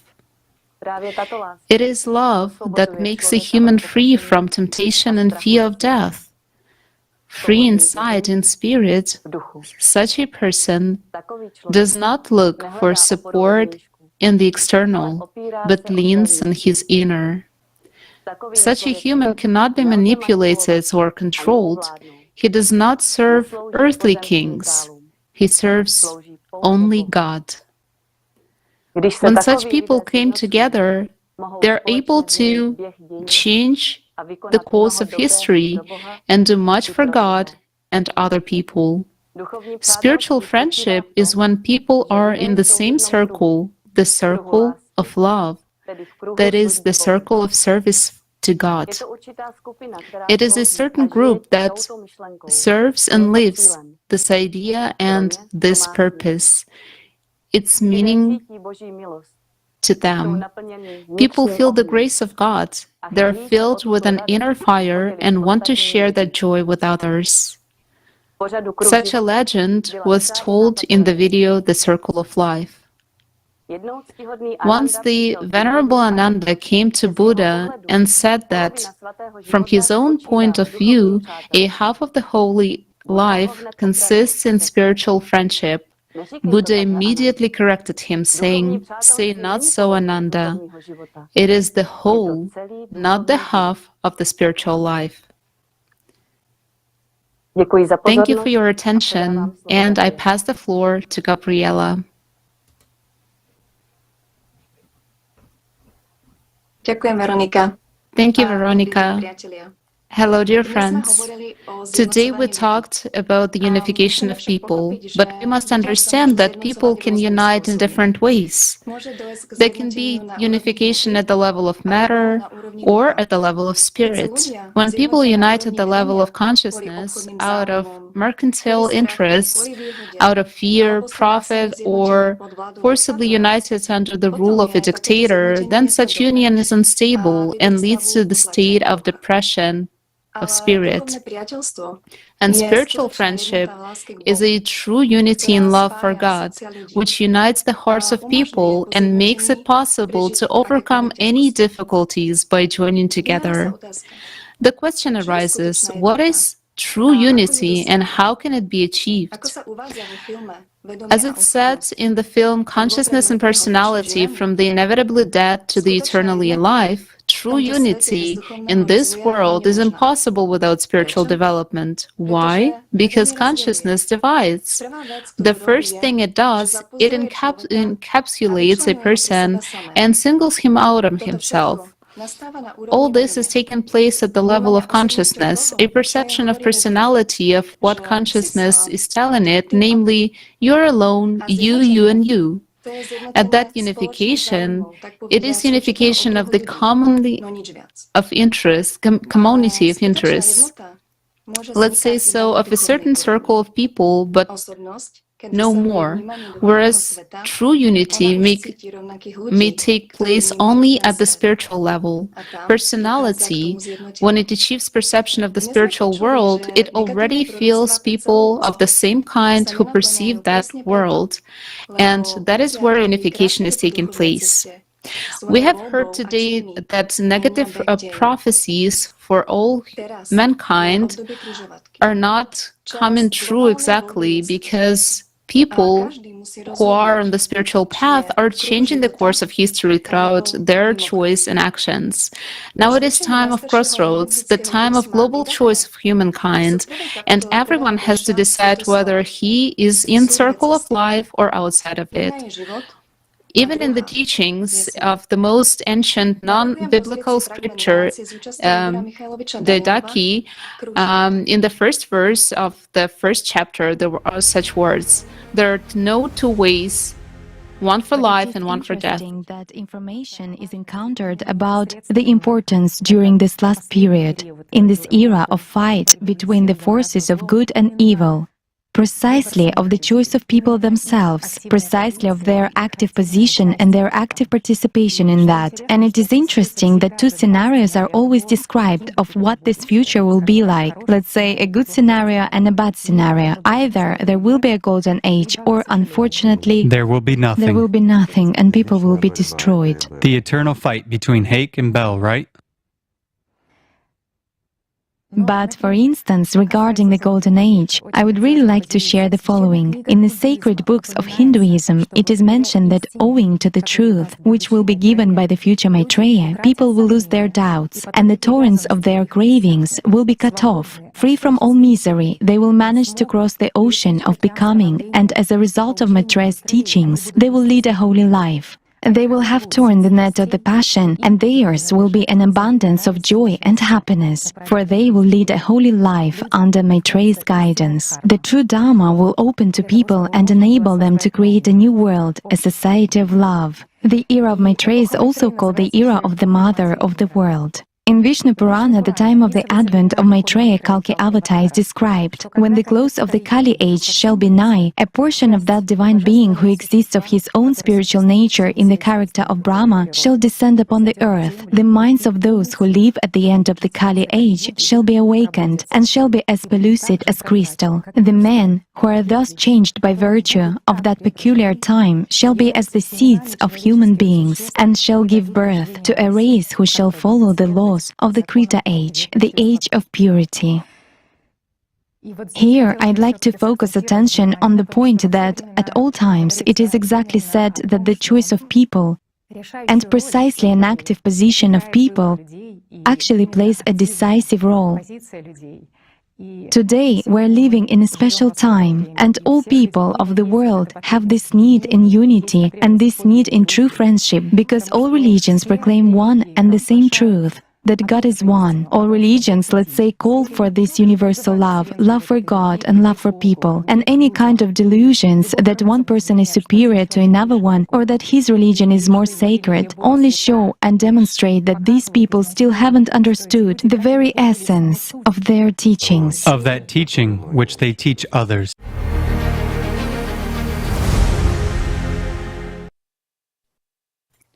The dream of all prophets was humankind living in harmony and well-being on a beautiful and safe earth. But that didn't happen because we didn't follow our prophets. And the situation in which humankind finds itself is quite natural. The main cause of all our troubles is fragmentation. And as it has been said many times today, everything begins with the human and his choices. Therefore, it depends on each one of us whether there will be a future or not. The more people who unite and enter the circle of life, the greater the chance for humanity to survive. The problem is that we don't understand the responsibility that has fallen to us at the time of the crossroads. Global climate change poses an inevitable choice. Do we want to live or die? We have one last chance left. Here's a video with participation of Igor Mikhailovich Danilov. Let's watch it.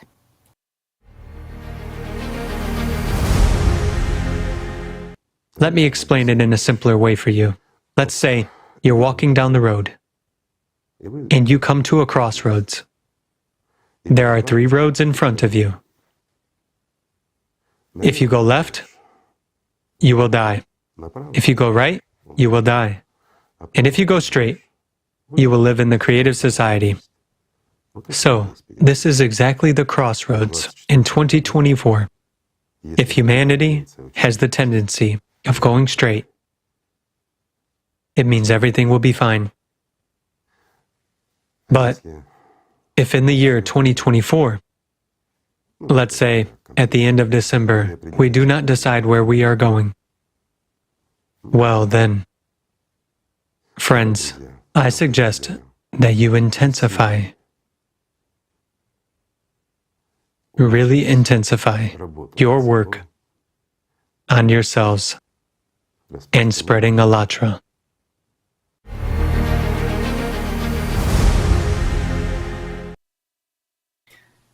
Thank you, Igor Mikhailovich. Everything, as always, is based on human choice, and we determine our own fate by our choice. As it is said in the book Azoosmos by Anastasia Novik, good thoughts combined with a strong desire are forerunners of good deeds. Good deeds are the essence of maturing souls. Courage begets the power of spirit. The power of spirit rallies into unity. Unity decouples the power. The united spirit changes the cycle. The overall result depends on everyone's effort. Everyone's effort depends on the change of inner frequency. Frequency is a leap of a moment, leading beyond the boundaries of Po. In the Encyclopedia of the Primordial Knowledge of Human Spiritual Development, the book Alatra, there is no dot at the end, as a reminder to us humans that our destiny is in our hands. Thank you for your attention, and I give the floor back to hosts. Thank you, Gabriela. That is indeed true. Now we stand on the doorstep of global changes, and we all have to decide, do we choose to be or not to be? Do we want to live or to die?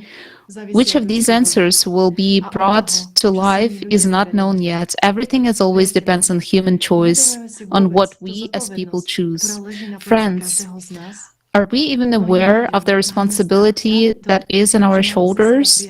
Many people experience fear exactly because they have to take on responsibility. They fear that it will bring some discomfort, inconvenience, or unhappiness. But is this really the case? After all, the person who takes on responsibility automatically begins to take active action because he cares about the world in which his family, his children, and the people around him live. And this action further awakens his human essence and develops in him the need to care for others. And in fact, the more you do for others, the more you do for yourself. Renata, please, the floor is yours. Have you ever noticed that when you sincerely wanted to help someone, no matter whether with a kind word or deed, and you eventually succeeded, you immediately felt such a warm, pleasant feeling of fulfillment and happiness? You could say a feeling of true satisfaction. By helping others, you help yourself. And this is not some lofty phrase, but a really working, even one might say, profitable scheme. Only this profit is not material values and goods, but in accumulating and multiplying the feeling of happiness and fulfillment, which is much more valuable. This is a kind of spiritual egoism, the most right egoism. Once realizing and feeling this, a person strives to do even more, because by accumulating this energy in himself, a person is overwhelmed with it and just wants to share it with others. Otherwise, not giving it back to God and people, it is stagnates, becomes marsh without the new inflow of vital energy or God's grace, as they say in religions.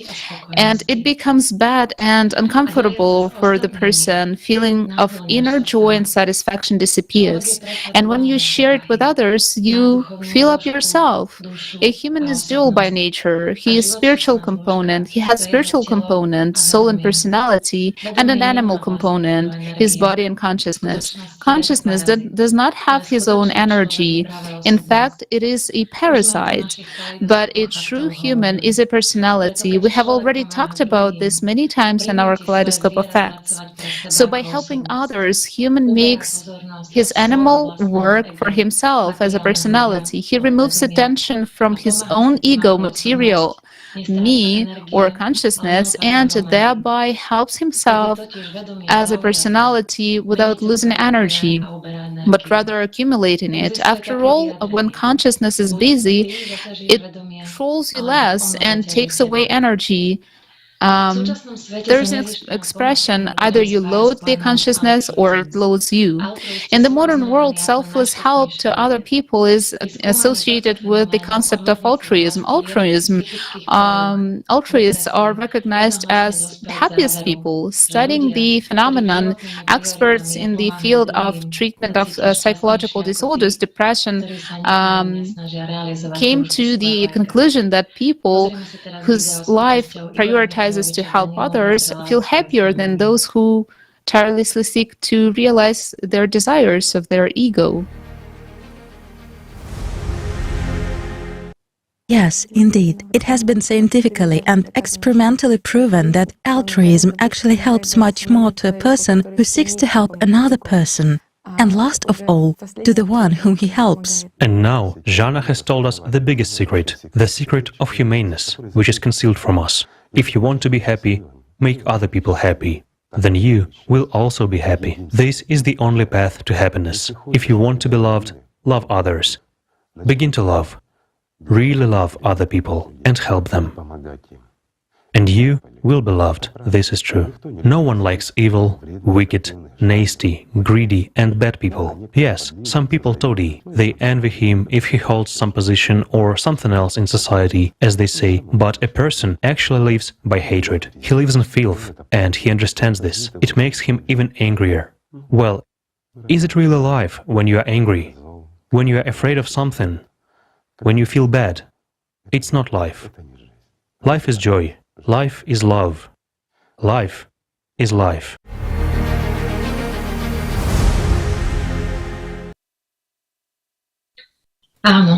Yes, great words. We really do choose how we live our lives, in anger and hatred, or in joy and happiness. And when you do something good and useful for people, you feel life, you feel happy, fulfilled, and alive. A person who lives only for himself, who chooses to live only for his own pleasures, loses at the end. After all kinds of material pleasures taken together lead to only one result. Our brain determines the continuation of the banquet. Again and again, it needs dopamine and neurotransmitter responsible for pleasure. This race can go on indefinitely, and happiness in it is just a horizon which is always the same distance from us. So it's not egocentrism and material pleasures that make a person truly happy, but the acquisition of real life and feeling of belonging to something bigger than himself. If we talk to people whose professions are designed to save lives, doctors, rescuers, etc., they all say that one who understands the value and meaning of life lives not only for himself but also for others. For him to save a person's life is a real thrill. And you know what is most interesting? The secret of happiness has been known for a long time. All prophets have talked about it. The medieval Persian treatise, select councils of ancient sages, also known as the Book of Councils of Zarathustra. I must have no doubt but that prophet rises from good works and loose from sin, that my friend is Ahramazd and my enemy Ahriman, and that there is only one religious way. This one way is that of good thoughts, good words, and good deeds. This way of heaven, of light, and of purity, of the infinite Creator, Ahramazd, who was always and will always be. Be vigilant and zealous for good works, and consider that since the value of good works is so great and limitless, the destructive spirit strives his utmost to conceal this truth and to cause your misery, and Ahramad strives his utmost to reveal the truth. The Quran declares competition of good deeds to be goal of our lives. It is they who race to do good deeds always taking the lead. So come with one another in doing good. So let whoever aspires to this strive diligently. In Buddhism, the life and teachings of the Buddha: do good to others, not so that they may be good toward you, but because in doing so, you do good to your own soul. Give charity, be merciful, for this is necessity for a human being, and above all, learn to love. Try to feel as others feel, try to understand them, try to have compassion for them, and love will come. In Christianity, love one another, and as I have loved you. Do not withhold good from those to whom it is due, when it is in the power of your hand to do so. I have shown you in every way by laboring like this that you must support the weak, and remember the words of the Lord Jesus, that he said, "It is more blessed to give than to receive."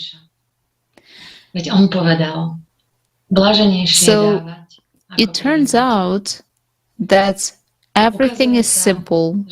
The more you do for others, the more you do for yourself.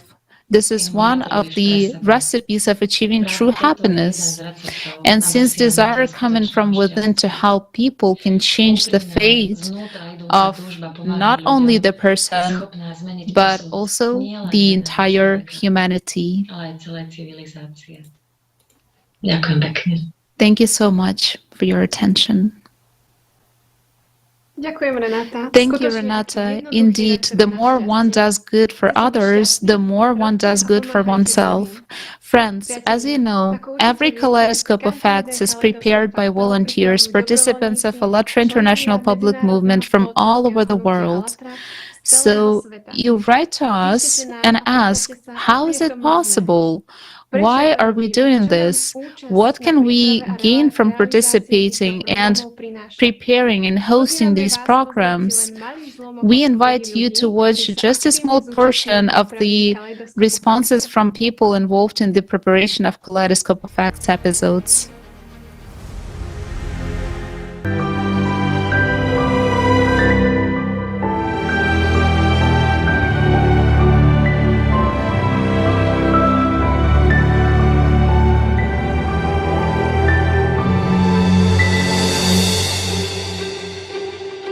And it's the best way for me to use my time and attention into bringing the truth to people. I understood now for some times that the truth is most of the time hidden from people. The truth that can vary, that people can really use for their own development, to bring their future, a bright future. And I think I want to be part of this movement that can bring this truth, helping people back to them. One person as a unit can do very little, but when there are many units like this, then it is already an entire united team that really acts as a single organism and aspires to get to know the truth that has been hidden from us throughout the ages. And by bringing the truth back to people, we have a chance, an opportunity to change everything completely. That is, knowing the true history, we can avoid making the mistakes of the past. And now it is the very time when together we can change the format of society to the creative one. If you look at how a kaleidoscope actually works, when you rotate it to one side or the other, you can see a new pattern. Every kaleidoscope could be made into a book, and that's what you would normally teach in school. Thanks to this project, I have learned to work a lot better in a team. Collaboration with international teams is very enriching. We work not only here in the Czech Republic, but also with teams from Slovakia, Europe, in fact from all over the world.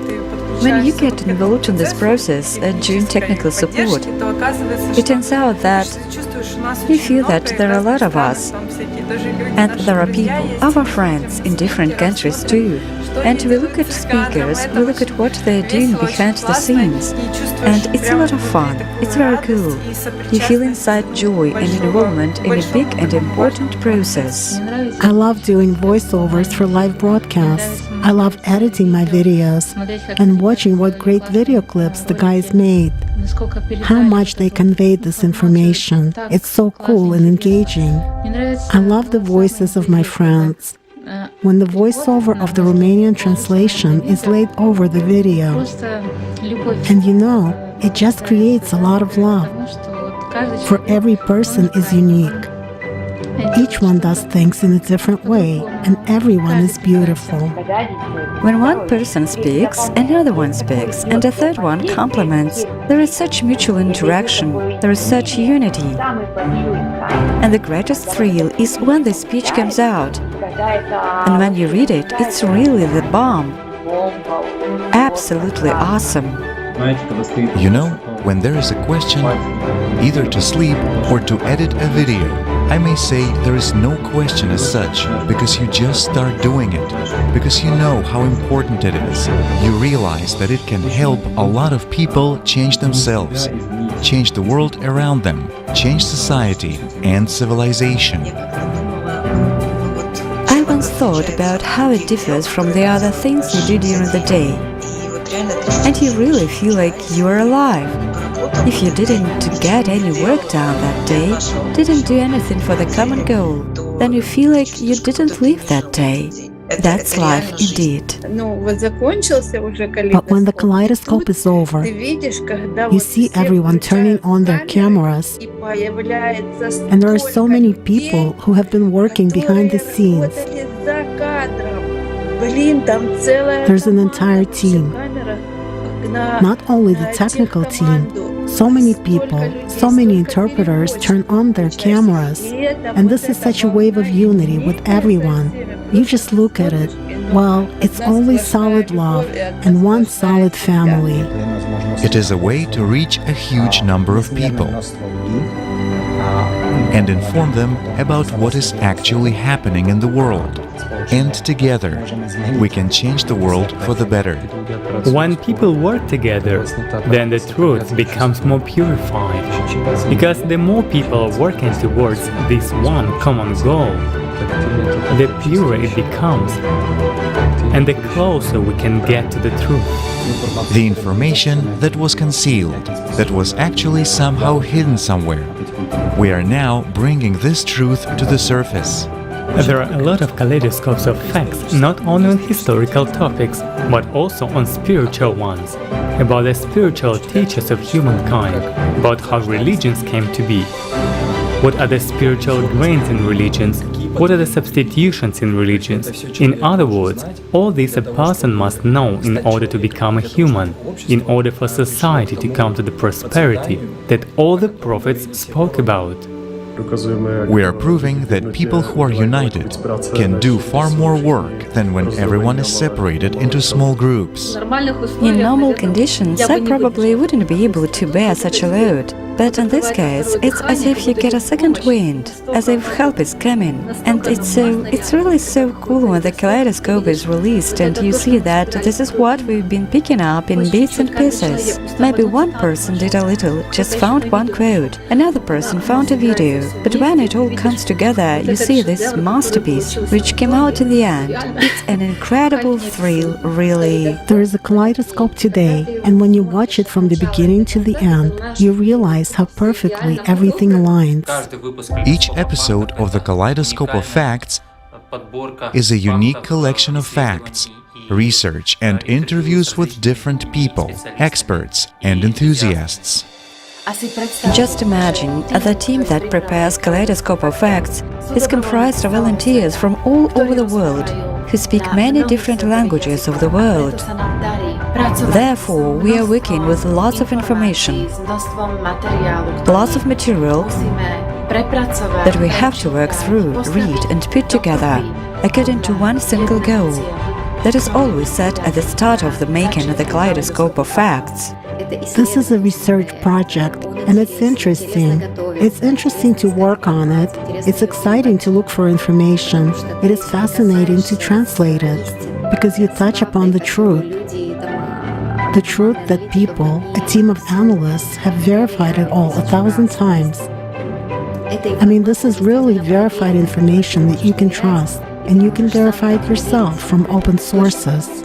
And this really truly shows how much truth can motivate people to go further and beyond their limits and to contribute their time and attention in order to find the truth and to spread it among the people, so more and more people are aware about the true knowledge. I realized this very moment has come.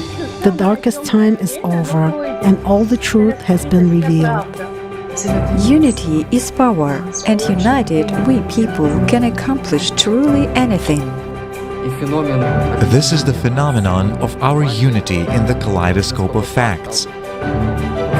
Just look for yourself at how many people are on the Zoom and how we unite. What unites us is this very willingness to be together and to change the world. So friends, as Igor Mikhailovich said, let's love each other and respect each other. And let's unite. Thank you. The phenomenon of unity is something that I have never experienced in my short life. So much love, so much support, so much candor, and so much courage in presenting the truth and facts, nowadays can only be described as phenomenal. It's impossible to describe the phenomenon of this project in words. Guys, join in so that you yourself would feel this tremendous love and support. Friends, join the project and let's bring truth back to all of humanity together. Спасибо большое. Thank you so much. Спасибо большое. Дякую.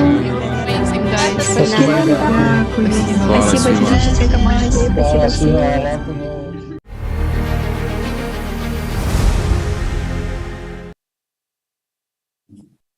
Ďakujeme všetkým našim Thank you účastníkom. to all our participants for such inspiring, beautiful, and joyful words.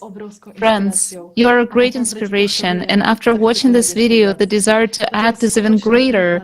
This is the real example of unity in action, and this is the case in all the projects of Allatra International Public Movement. We have a huge number of projects that people from all over the world are engaged in. Here are some of them. The videos with participation of Igor Mikhailovich Danilov, the Creative Society, Climate Crisis, the Universal Grain, the Diamond of the Prophet Muhammad, Islam, Religion of Love, Psychology, Discovering the Truth, Allatra Physics, Shadow Control, Health Navigator, Kaleidoscope Effects, and many more. Yes, Monica, there are indeed many projects, and everyone can take part in a project they like. Behind every project, there are a lot of hard work of many people.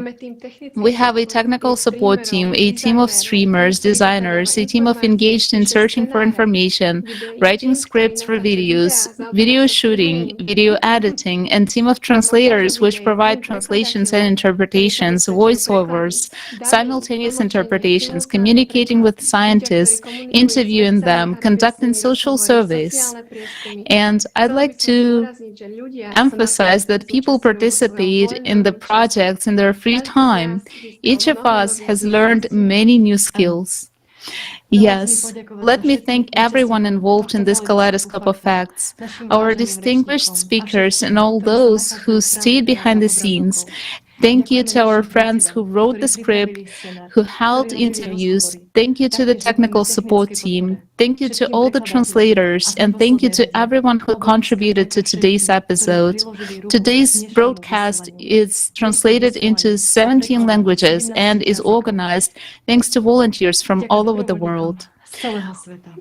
We in Slovakia and in Czech Republic say the strength is in unity, and this is indeed true.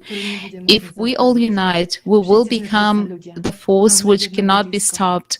We are all human beings, and we have one place to live, the earth, one nationality, humankind, and one value, life, thanks to which we can make the most of our great potential and realize our life purpose. Only together can we change the vector of society. Thank you very much to everyone. Friends, our kaleidoscope of facts is coming to a closure. I believe we have answered your questions about what unity is. Please, if you have any questions, observations, ideas, write to us in the comments below this video or send us an email to info@allatra.tv. At the end of each video, Igor Mikhailovich speaks these words: love each other. This is the most important thing. And these words became the inspiration for today's kaleidoscope of facts, to be devoted to the topic of unity, because there is an understanding of this importance of these very words. All of humanity is now faced with one goal: to survive, and we can only survive when we unite and begin to love one another. Let us watch the closing video with the esteemed Igor Mikhailovich Danilov.